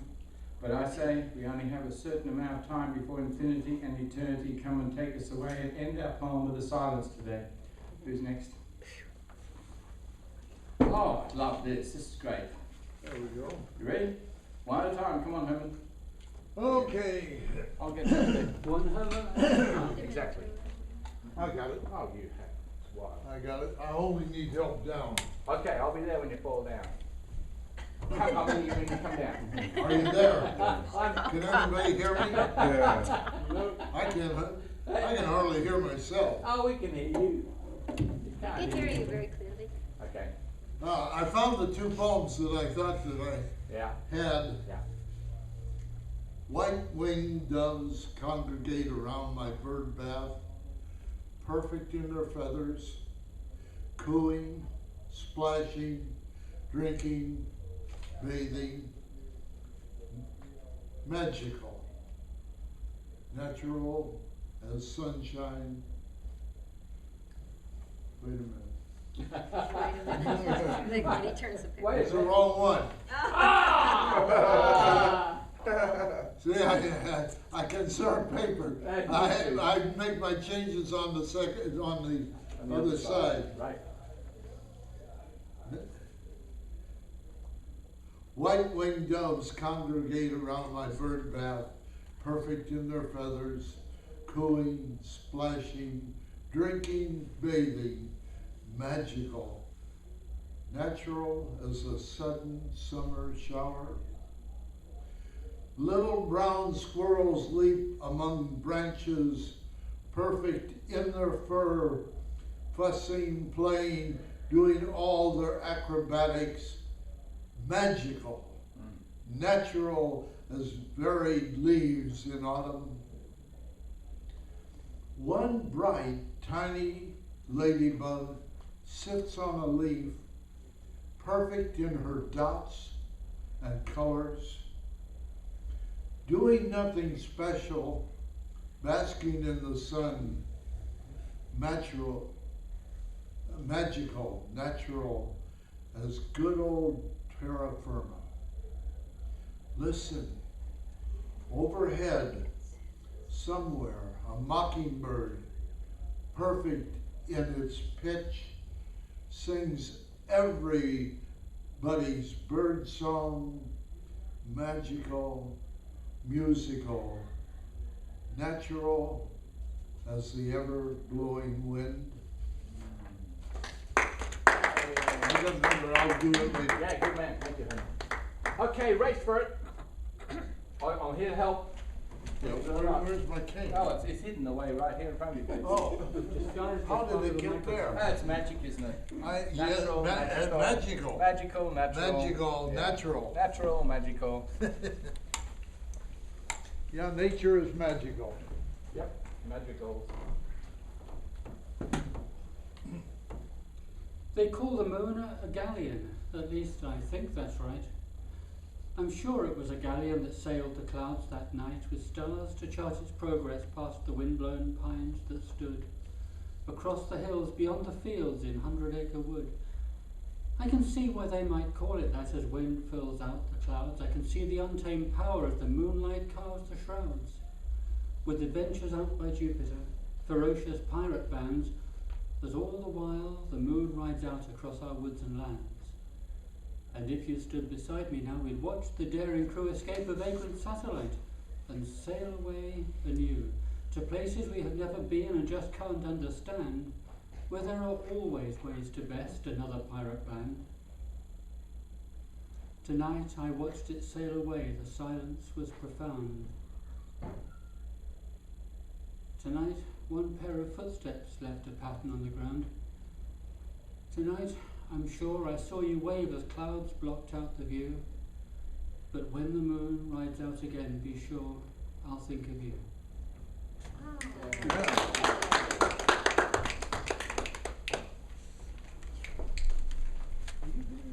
You mentioned 100-acre wood. This is in response to the 100-acre wood, right? I shall hide. Yes. Hit the red button. What, do you want some music? Oh, please. Ezra Pound said, unless it's got music, it's not poetry. We got music. Last night, I went to the Georgetown Poetry Festival, run by two incredible angels, one who works in a hospice, Joyce, and the other works in a furniture store. And with the money they earn, they make poetry books, the ones in your hands. Now, he said he was at the Peace Festival in Belton. And Birdman, he said, near the end, people were getting tired of words. So what he did was read stories of the 100-acre wood, Winnie the Pooh. So I told him my story, which was, I had gypsy friends, they had gypsy caravan. And they took me down to their house, a new house, 400 years old, they said. They were so proud. I said, couldn't afford a new one. I lost my friends. So easy to lose friends when you say things like that. But they took me to the 100-acre wood, and I could almost see the reason that Winnie the Pooh and Pig and all the creatures that love pots of honey are dappled, truly dappled, sunlight to the green, and it was like a magical scene. Hey. Oh man, I'm gonna go ahead and get up. The loud is yellow, the pink is discreet. Okay, so fix this. Actually, we weren't even supposed to be here this weekend. Oh. We were supposed to be at this place in Webster called Out of Bounds. Yeah?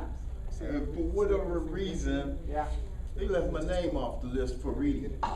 So I was a little frustrated last night, and we went to a reading last night. Yeah. And one of the guys came up to me and said, "Hey, are you in this reading tomorrow?" Because he has seen it. Right. And I said, they told me to resend my email, and I had sent it like 2 weeks ago. So I was, like I said, I was frustrated. So I told Diana, I said, "Hey, if I had a pocket full of money, I'd go to Austin because I know this is well." Yeah. And so what happened was she just said, we sit there, and she said, "You really want to go?" I'm like, "Yeah." So about 10 o'clock last night, I get this email. Yeah. And she sent it, and she said, "Oh, your email got sent to spam." I didn't even reply to her. It's too late now. I already had made up my mind to come up here. Yes, good choice. And so, like, we'll be up here again next weekend. But like I said, this was This was supposed to be something back there, so. Something back there. Yeah, something back there. I almost, you know what, as soon as you said, what happened was, it's like, he's lying. And, you know, and a couple people, they made comments because I said, hey, I'm on my way to Austin. Yes. Yeah. But anyway, this one here is, I didn't do a theme one because I didn't, you know, it's open mic, but Walking in the Rain, that's the title of it. Walking under cold pouring rain. It washes away the stress from daily pain. There comes a time in life when a tear must fall. Through the course of a breakup, the heart shall stall. You could scream to release the inner pain. No one will see there is a teardrop stain. The soul is full of all the outside pressure. Trouble seems to creep in a daily issue. Walking under the cold pouring rain, cleansing the soul to ease the pain. Thank you. Yeah. What's rain? Rain? Right. Magic Jack! Yay! Yeah. Somebody's got to follow him. Yeah. Back in the CIA. Oh, he did it again. Disrupted tonight, huh?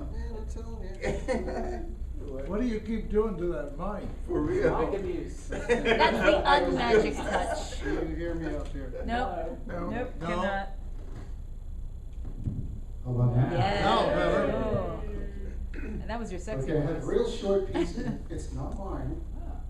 Okay, this was written by a very talented young lady from Buda, Texas, who's studying now up north on a full scholarship.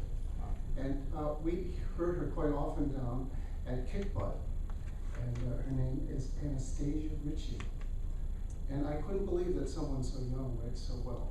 I said, would you mind if I recite your poetry? And she said, not at all. I think this is appropriate for October. Something wicked this way comes, as silently goes the shrew.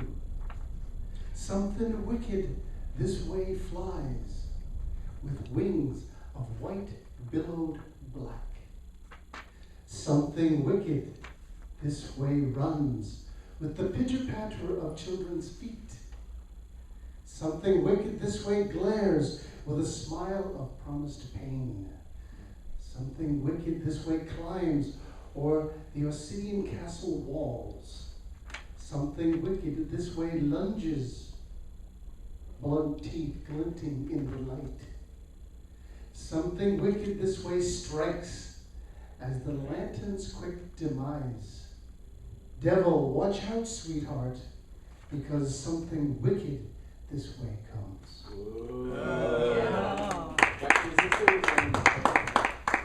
Reminds me of Ray Bradbury. Yes, that's right.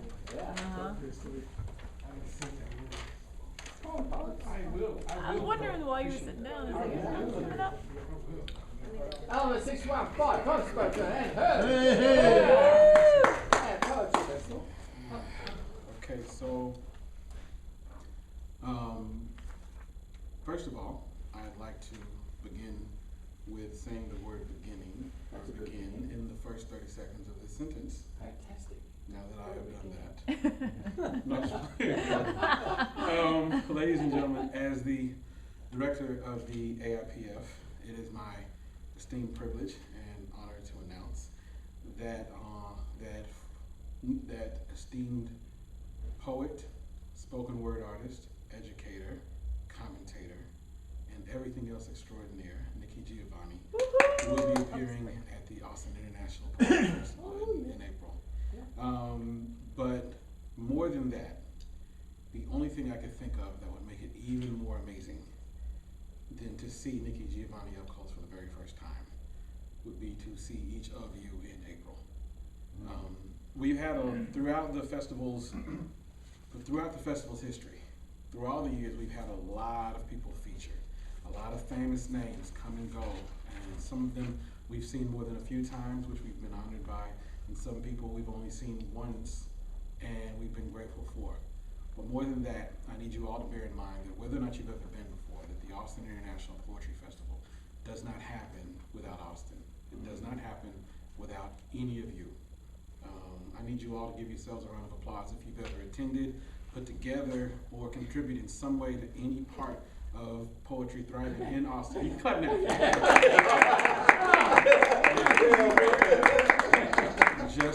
Just know that I was speaking with Nefertiti earlier. And oh my God, stop smiling at me like that right now. It's crazy. I forgot what I was going to say. I'm so glad my name told me what to say.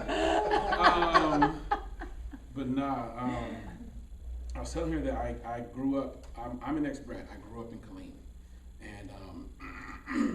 And Austin was always like the Emerald City, except there was no one behind the curtain. It was really emerald. And I would break my neck to run to the music store to grab a copy of the Chronicle because they would grab copies. And when I got here, I just found myself immersed in the scene. And for more than 10 years, for more than 10 years, every day has felt like the first day I got here. You know, there was a point at which where I was as immersed in the scene as Thom was, going somewhere every night, single day, and I miss that life. But I'm grateful that I do what little I do for Austin, and my regret is that I can't do more. That being said, again, we're happy that Nikki is coming, but we will be even more grateful to see each of your faces, because this does not happen without each of you. So give yourselves a round of applause, and I'm going to read a poem. Okay, I'm going to do a haiku, and I'm going to debate whether or not I can remember this next poem before I make a mad dash to my tablet in case I can't. Right. So, first the sun, then the moon. Sometimes I don't want to know how it all works. Oh, yeah. So, okay, I'm gonna try. Stay with me. Let's see. Your smile at the very front of my mind shined brighter than the sun in front of my face. The sun was so bright I had to then close my eyes. I then saw your smile, and it then took the sun's place. So I just started recording every instant that you smiled at me, playing them back repeatedly in my memory, and running to go grab my tablet because I forgot. Bad person on the open mic. At least you try. I don't even attempt. I'm gonna try. Either I just freestyle or I read. Like I said, Next month is memorized poetry. Yep. So yeah, I got all this time.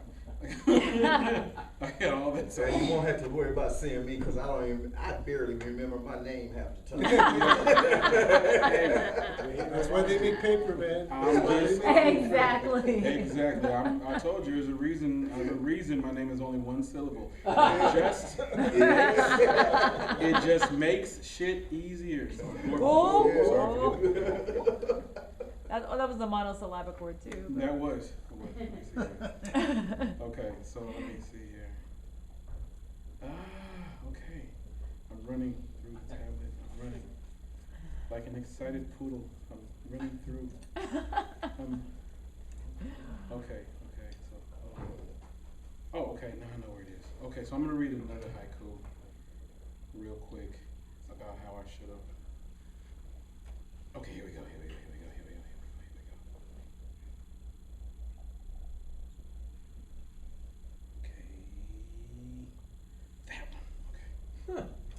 Right, yeah. I thought you had it. I did. I thought I had it. And then I didn't have it. Taking the tablet. Yeah. I thought you were a professional, man. Ooh, the heckling has started. Only in the sense that I fooled you. Don't let Nikki Giovanni find out. Oh, my God. Joe Conklin in design just got. Oh, yeah. What happens in expression stays in expression. Yeah. Oh, I don't know them. Let me see. Oh, she's phenomenal. That's fine. Okay, here we go. Let me try. Just saying. So, your smile at the very front of my mind shined brighter than the sun in front of my face. The sun was so bright I had to then close my eyes. I then saw your smile, and it then took the sun's place. So I started recording every instance you smiled at me. I played them back repeatedly for my enjoyment. My memories of you amassed in my mind, converging on my heart in rapid deployment. So I believe that you are what love and joy meant when they both told me, please, just be patient. And where all of the women $1 and you just 15 cents, I take the nickel and dime every time because you are welcome change. And whether or not you think me strange, you forgive me for not being tall or for that matter a thug, making you the cure versus the drug. See, you remedy me with your hugs, you tend to my wounds with just your smile, and I can speak very well of the voodoo that you do with just your kisses. But I'm afraid that would take quite a while. And though I could lay each word down on the ground and watch them go on for mile after mile after mile, why would I even bother? When I can just kiss you, to relay my sentiment, to show my appreciation. For upon my doubts you have wrought pure devastation. Loved me with unrivaled open-mindedness, killed demon after demon with just your kindness, and to this day, my bad dreams are scared to death of you. And in exchange for loving me without provocation, I would take your each and every burden from above you, lay them on the ground before you, and set them all on fire. I will let set fire warm your feet and feed you. I will let set fire warm your feet and use the heat to cook you some food for thought. And later on, after you've had your fill, you and I would just lay still by that very same fire, and somehow, between the fire and my heart's embers, your heart will grow warm enough to accept and remember the possibility of becoming the woman you wanted to be. And if you still could not believe that I could love you, then I would just stay. I would stay until you received your sign. I'd give you every reason to lower your shields, for I have renounced mine. You see,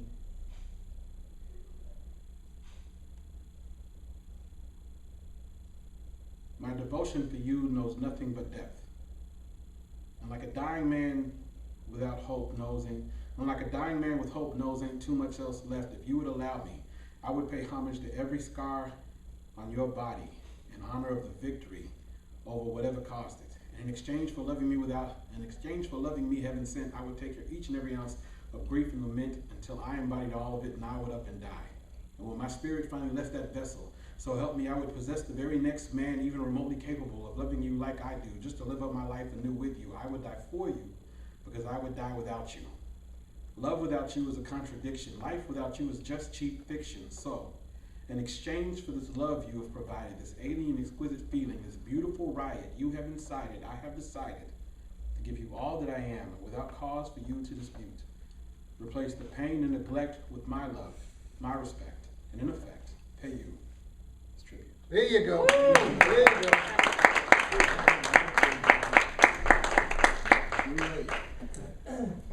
Like a whole month. Yes, you have. I'll get it down.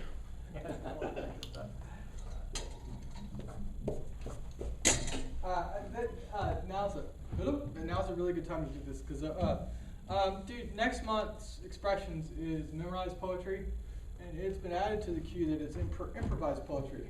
And when Thom told me or asked me if I wanted to play, I said, "Yeah, damn tootin', I love playing." Oh, sorry, I love playing. I love playing.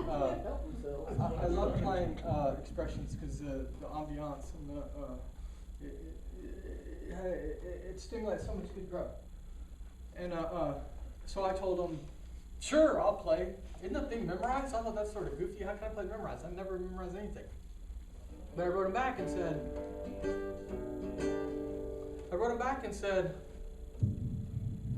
I'll do memorized. I'll do this poem the one I've been reciting to myself my whole life, that I've memorized since before the day I was born. So it sort of goes like this, and I'm of the opinion that every poem we ever write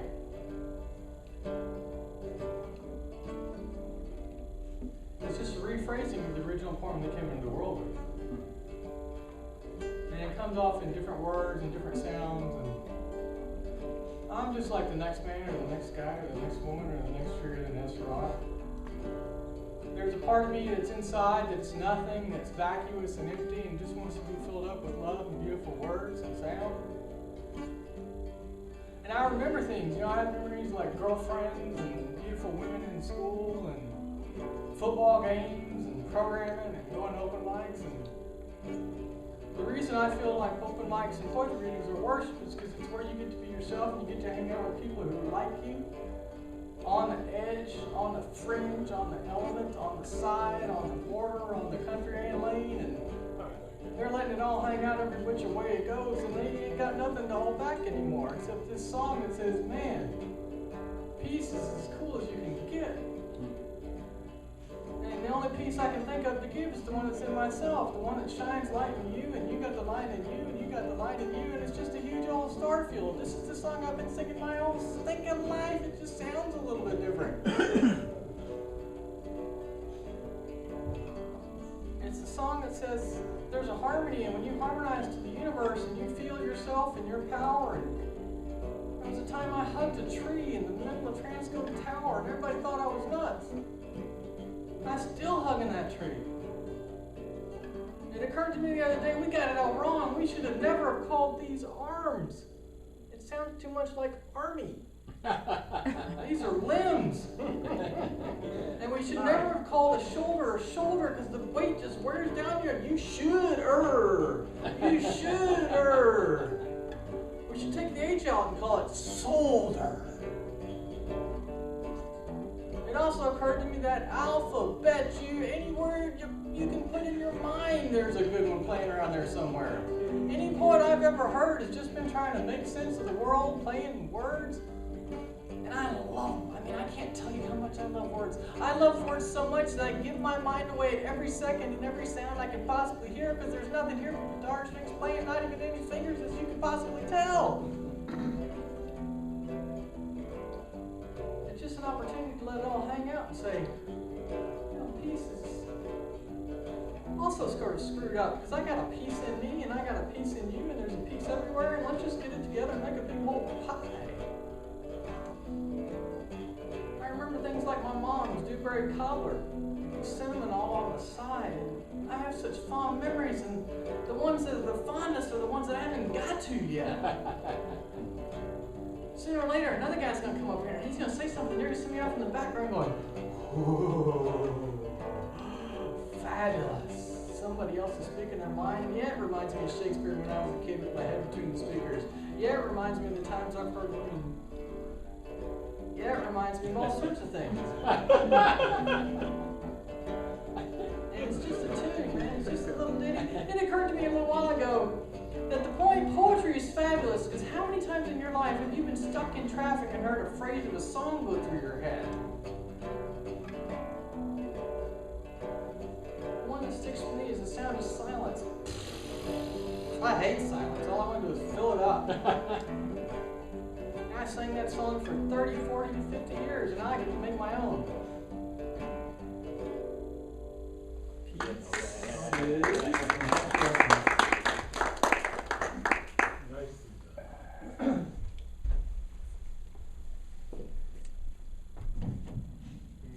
Yellow man, yellow mic.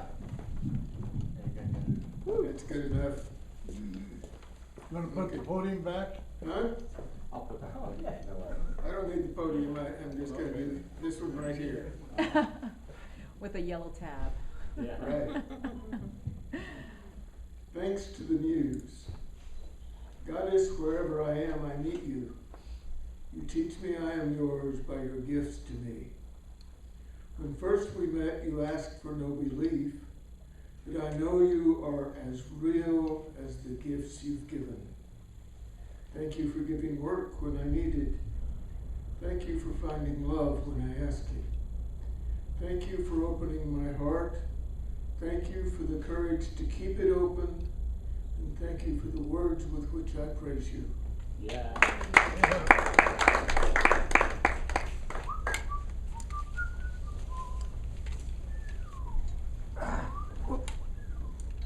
Thank you. Welcome, Chuck. I want to invite everybody to come to Barnes & Noble and the Arboretum the next Thursday.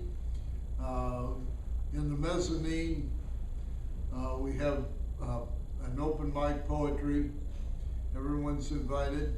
And I hope that you all will go to New World Deli the fourth Thursday. I'm featured there. They're going to do my poem called Winter's Hostages in 3 parts. There'll be 3 of us up there doing it, and I'm going to do 3 verses of my Samhain song with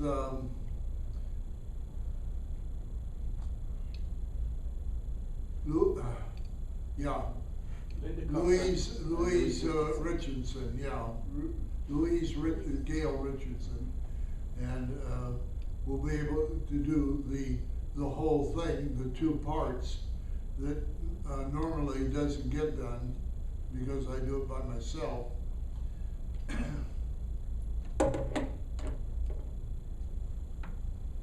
Moon dance. I am watching moon dance around our nest, this glob of clay that we call home. 1 step, 2 step, 3 step, 4, dancing alone month after month, starting slim as a thistle, most of her hid like a lynx in tall grass, stalking a hare. Then she shimmies a bit and the days wiggle by. She grows a bit more, a dash of burlesque. Made with a veil and fans taunting her fans. Soon she'll be beamed round for 3 nights in a row, flaunting her rhythm, 3 queens in a row. Wisdom and beauty they sashay as one, until the dance dwindles and then all are gone. Black blanket that glitters, less silver with stars the lone dancers to brighten the show. Now the headliner rests for a heartbeat or 2 before dancing a new month.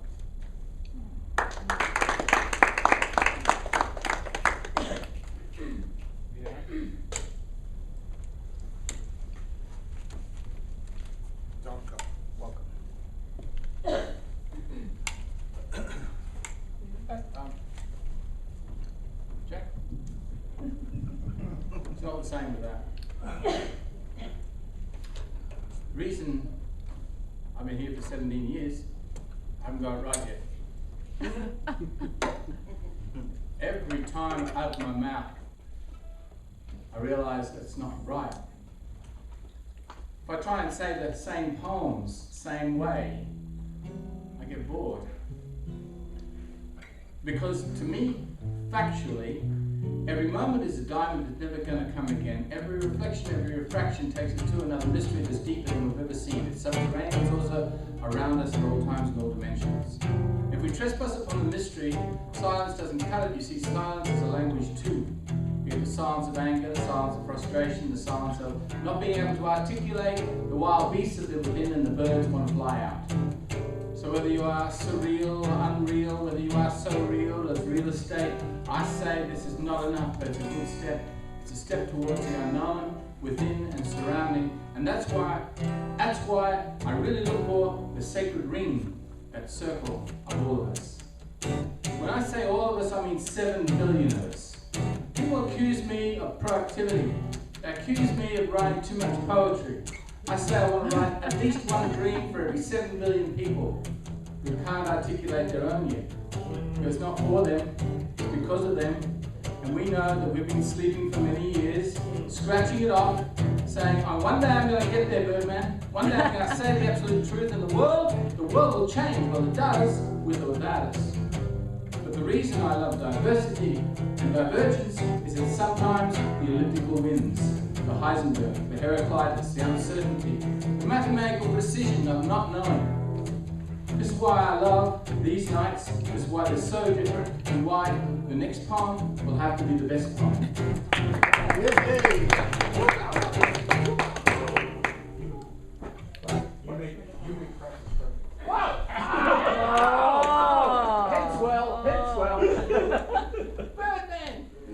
And once again, the mic is too low. Always. That was a good one. That's a short poem too. Yeah, it's short, but I don't memorize them. I'm not gonna. Oh, there it is. You know, for the last couple months, I've been trying to change some of the things I've been doing when I read poetry. Yeah. And it's because I sit back and I'm like, I have 4 books out and 3 chapbooks, and I rarely read poems from there. That's true. And I don't even know why, if I'm gonna put books out, why I don't read poems from there. Makes a lot of sense, huh? Yeah. And so, you know, that's what I'm gonna start doing, is reading more poems from my books. I have a 5th book coming out. Woo! So, and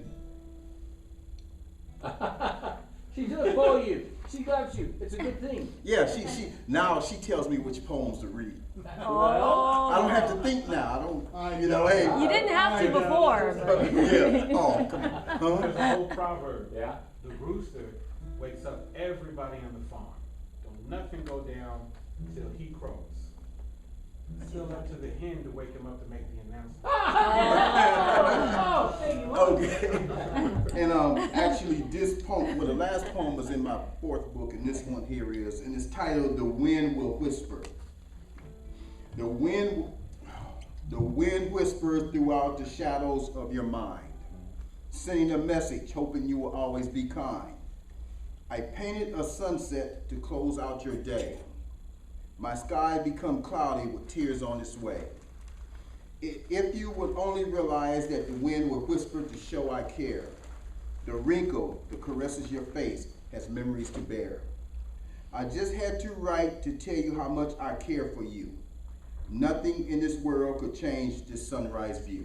Thank you.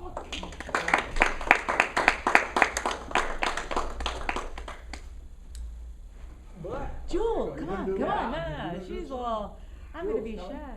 Jewelz? No, Jewelz, we haven't heard from her yet. Yeah, all right, somebody. Not just somebody, that's good.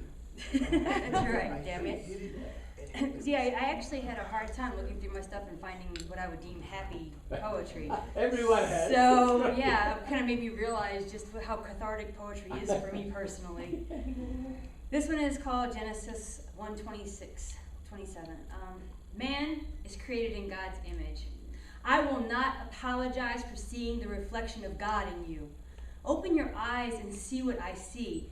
Or better yet, close them and beg, just believe. Come out from behind those walls in your head. Break down the barriers and stop listening to every negative thing that was ever said. Still carrying the tattered baggage of your adolescence, put down that luggage and live in the present. Why let the seeds of inadequacy continue to grow? Man of God, you were created in His image, don't you know?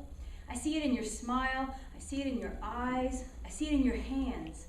Why do you look so surprised? I wonder what you see when you look in the mirror. More than that, I wonder how to make you see reality much clearer. Your flawless dark skin and brown piercing eyes, your brilliant white teeth, and what a gorgeous smile. Those muscular legs and that broad strapping chest, when your strong arms are wrapped around me, I like that the best. The dimples when you smile beneath those strong cheekbones, the way your forehead crinkles, and all of that is before I even speak on the glow from your soul. Your voice makes me weak in the knees. God knew just what He was doing when He set that frequency, wanting nothing more than to end your self-doubts, set your confidence in God, and things will all work out. I wish there was a way to erase any negativity from your past. Just know if I were filming a movie, you'd have the starring role in my cast. You're my leading man in every way. Movie star looks and incredible knowledge from books, street smarts and a stylish flair. Best of all, you've got an amazing way with prayer. When you look in the mirror, instead of letting those old films play, see yourself how I see you and believe in yourself as I do each and every day.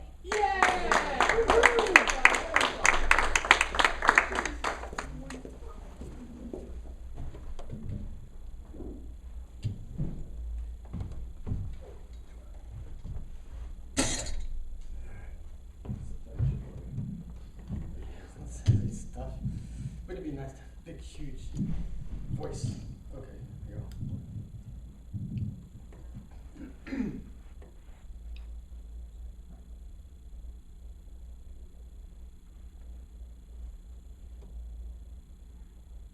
Given all the things I know and my allegiance to their arboreal. Were you to take those limbs down and flatten them out to where they too were lateral in the ground, as oftentimes I have laid, what would be left is this enormous desire to imagine, at which times I am most my best. In ancient times, it was reading books and seeing everything they said, or listening to poets and being able to tell that when they say moon, it's right there. Or when they say flower, it's right here. So,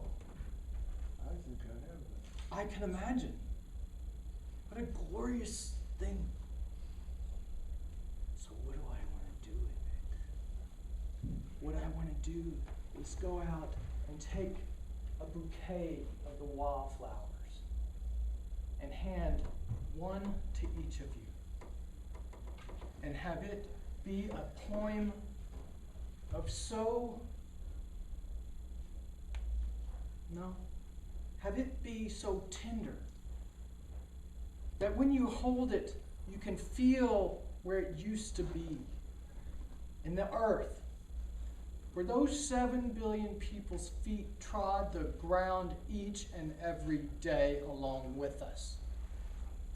So I ask that you take the poem and you shake it out delicately into a container to where it drops its seeds into that bowl, like a prayer bowl. And you go out to your yard or to a little eggshell of dirt and you plant it. And you tend to it and you water it and you let the rain pour down on it like love. And you give it to them too. My deepest sorrow, my deepest pain, my deepest compassion is that somewhere out there right now, someone is abysmally sad.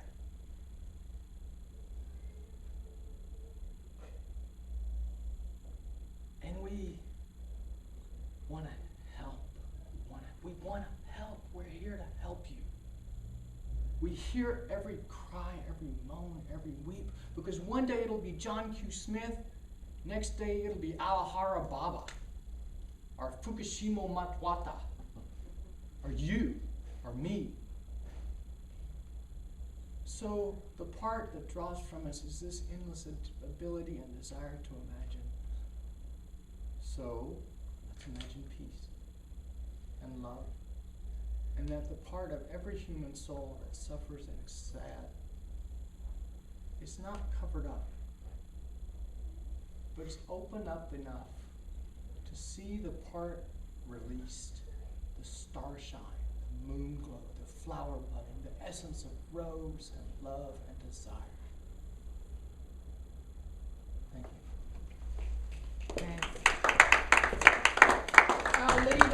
Our leader. Hey, what about pony? Where's what? Berman Supreme promised everybody a pony if they voted for him. Yeah.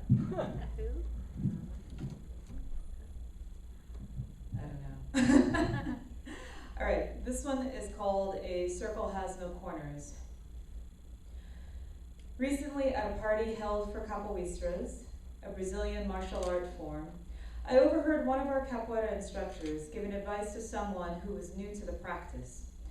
The instructor explained that each player must travel around the roda, a circle, without stopping, or else he or she would become an unmoving target. Since capoeira is played inside a circle of people, mostly other capoeistras, who are singing, clapping, playing instruments, the two capoeistras must outwit and outmaneuver each other within that space. One of the newbie's problems was that he kept getting pushed outwards toward the edge of the circle and crouching down like a trapped animal. The instructor burst out with a brilliant, wise smile and told him, "A circle has no corners." The immediate lesson of that advice is that when playing capoeira, you should never be trapped, since you can always find a way out of the situation. I love the mathematical correctness of this logic. Just a few nights after the party, when faced with another bout of insomnia, That expression returned to my sleep-deprived mind. Within life, there are many circles, from the small circle of my morning routine to the big circle of human development, passing through stages from newborn to elderly. Even the irritating circles of my behavior where I wind up in the same dead-end places after seemingly doing things differently. Insomnia is one such place. Despite popular belief, I work out at least 5 times a week, not merely to stay in shape, but to sleep well at night.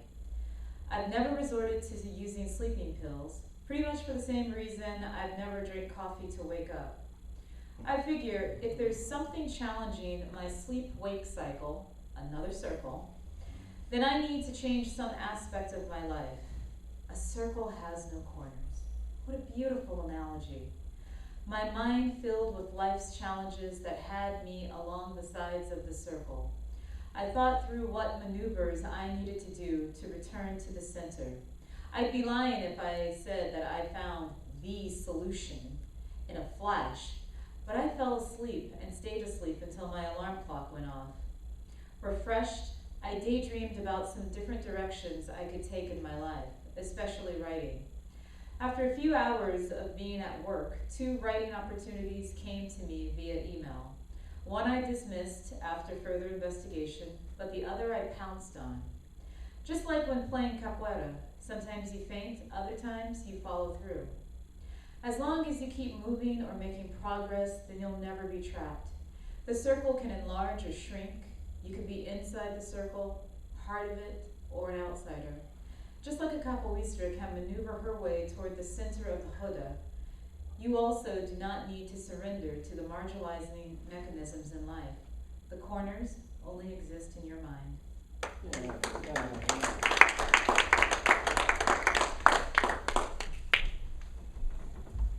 So let's talk about being several places at once. So I wrote part of this, and the other part, well, I'm going to explain that. So this was written by our friend Dorian's father, who I seem to have an awkward kinship with. And I say awkward because sometimes there are things you can't really describe, and you can't really describe to someone through a conversation. I mean, that's why we write and why a lot of us just go for the guts. Another fellow poet described these exercises in social intercourse as a gathering of recluses because there's the occasional need to be alone together. So solitude doesn't have to equate isolation. Sure. Dorian shared this with me a couple of nights ago, and I'm glad she did. It helped me to understand her a little better, and certainly her father as well. You know, sometimes having a conversation, when you're just getting to know someone, it can be a little or very disconcerting, like an interview or an interrogation, and we don't like to be scrutinized because that's what it feels like, and we don't want others to feel as if they're being judged or if we're trying to find leverage or ammunition, because that's happened. We're genuinely interested, and I think we don't really want to be alone, which is part of what this next thing is talking about, but it really is about trying to be everywhere at once. Some 25,000 years ago, when those of us too frightened by things we couldn't see began to settle down around the rivers and farm away the land, a few more than 1 or 2 of us should have looked through the trees for moon-funny hilltop clearings where the imagination could dance in the flesh to the pulse of the dreams of touch, intuition at our fingertips, so that now, instead of burning rubber in ego driver's torment, we might have been able to be by natural terms evolving in more than one place at a time. So that poem was written by Glenn Harden. Here comes Herman. Yeah.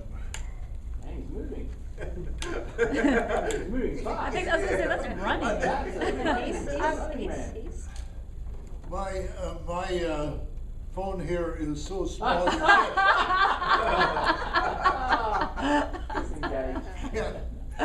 see it. I'm better use this. Are you texting again? You need that put up higher? Under the eye. Under the eye of the cock, watching for the sun, I wait, holding my dreams of hopeless space and unrepenting time, its moon-graced face shining like love of the Virgin 3-in-1, Son born for martyrs, thorns and cross, alas.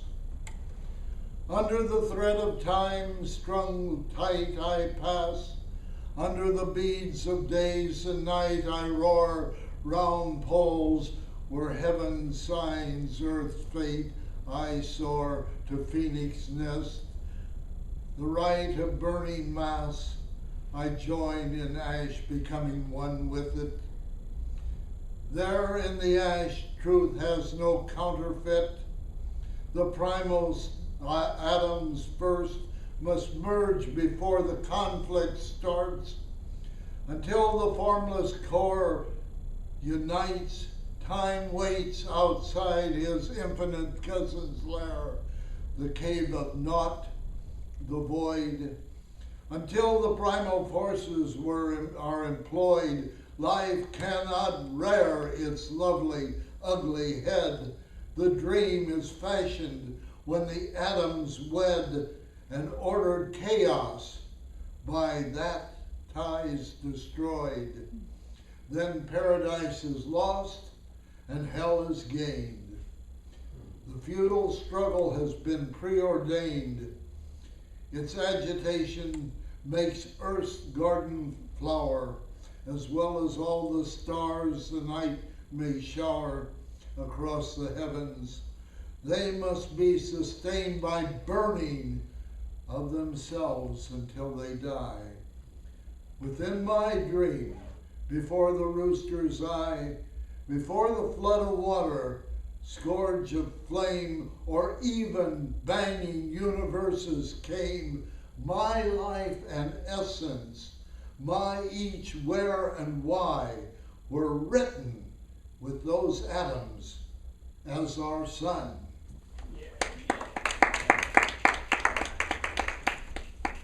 Thank you. Welcome. Did you want to go next? Yeah. Let's do something without this. Sometimes we don't know what we want, and the dreams help us to understand what it is that we desire that we don't know that we desire sometimes, or the things that we need that we sometimes don't realize that we need. And a good sleep can sometimes promote that dream state that you need to inform you in your waking life. I call this, I met you in a dream. Just before my bladder awakened me. Reality breaks the fantasy wall, and the veil falls. Returning to my pillow, but I could not find the trail. Fleeting, transparent, illusory, oh, those capricious thoughts and dreams, evoking and teasing and startling. Oh, please, I was so close to tasting your skin. You, or was it a grape soda? or coffee ice cream. I can't remember clearly now. Damn, it's just a dream. Deceptive they are, those dream states. Unfair, these dangling temptations. Somnambulant, wishful embracing, deceitful advertising, dreaming, like all those things you desire, like all those things that you thought you crave, and then your bladder awakens you, and you can only piss it off.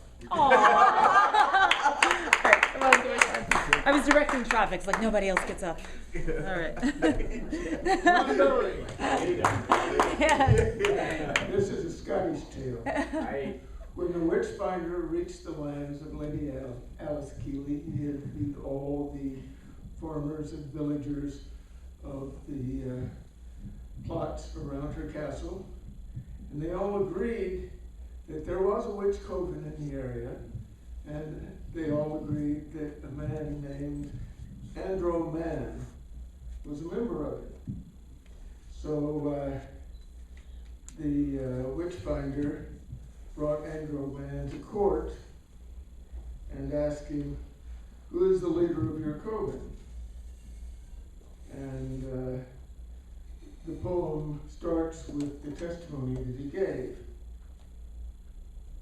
Well, after he had given the testimony, the witch finder called up Lady Alice Keeley, and she said, "Yes, I am Lady Alice Keeley. I am a witch. And I am also your liege lord. And those are my soldiers at the doors and windows.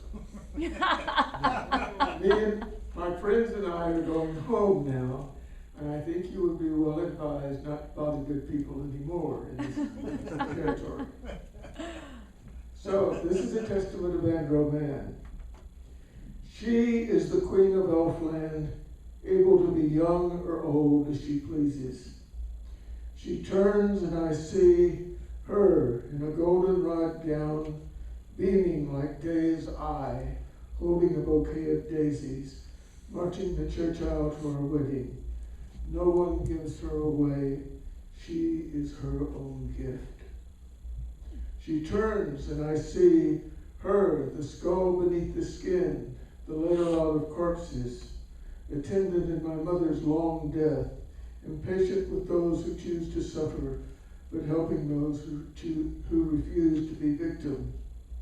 She turns and I see her laughing and flourish, soft-lipped, sweet-skinned, able at a glance to see hearts, able to gesture to stir or break one, ideal as a muse, practical as a cat, wholly her own. She is the Queen of Elfland. Now she has returned to her queendom in the hollow hills. I want to follow her, but I don't know the way. But I will find it. She was never my wife. She is my fate.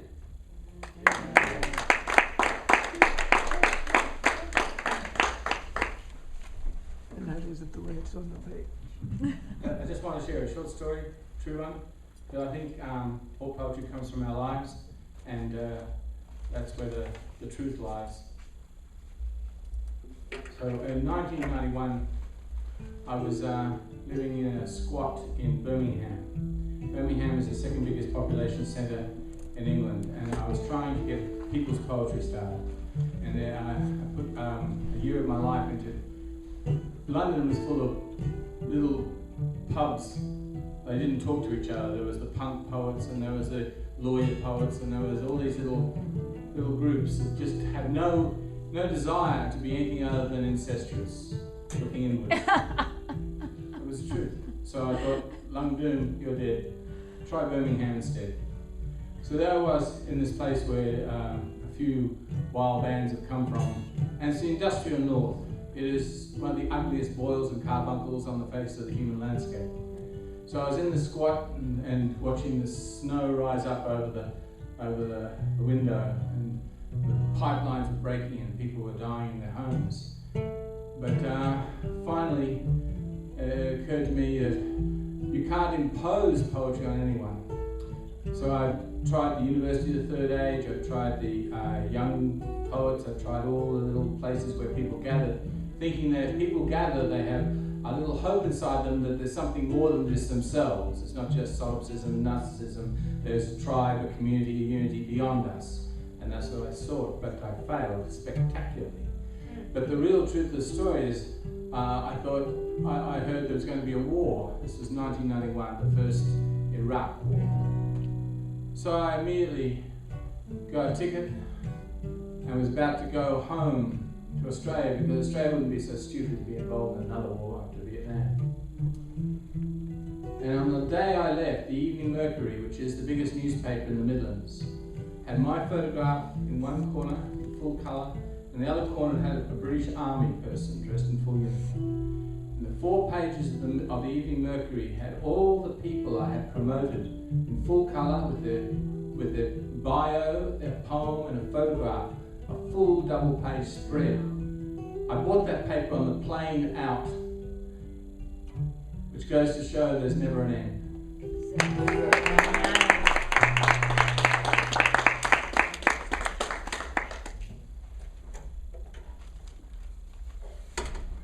What? Nothing to say?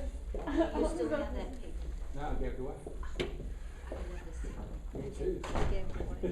I bet it's been archived. With Sean Wilson with poetry too.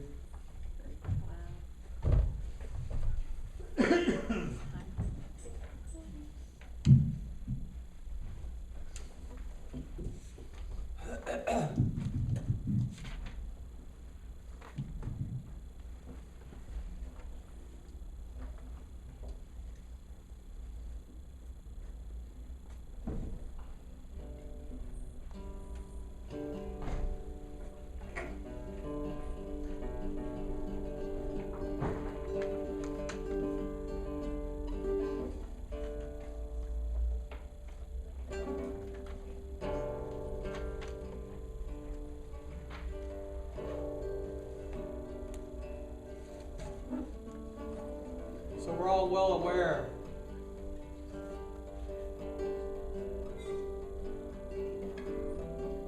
that the poetic moments never end.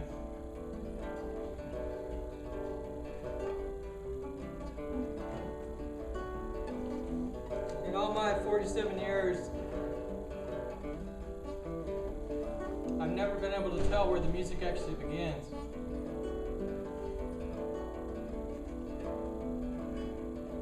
Could be it began last night when I went to sleep. Or it could be when I was called to say something I had never said before.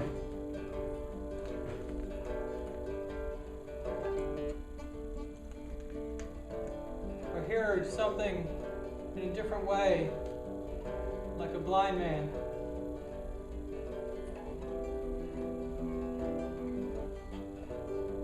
I think of all the rose petals that fall from roses that go unnoticed.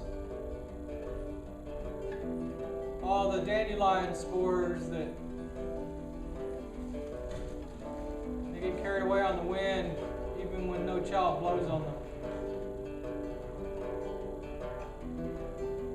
While he's out of the room, I think I can say this. There's a force at work here greater than ourselves. Maybe the force that gets us off the couch or our lazy rears to go do something important.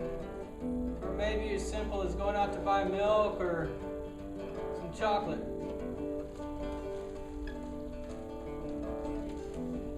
We never know when a good mood's going to strike us. But when it does,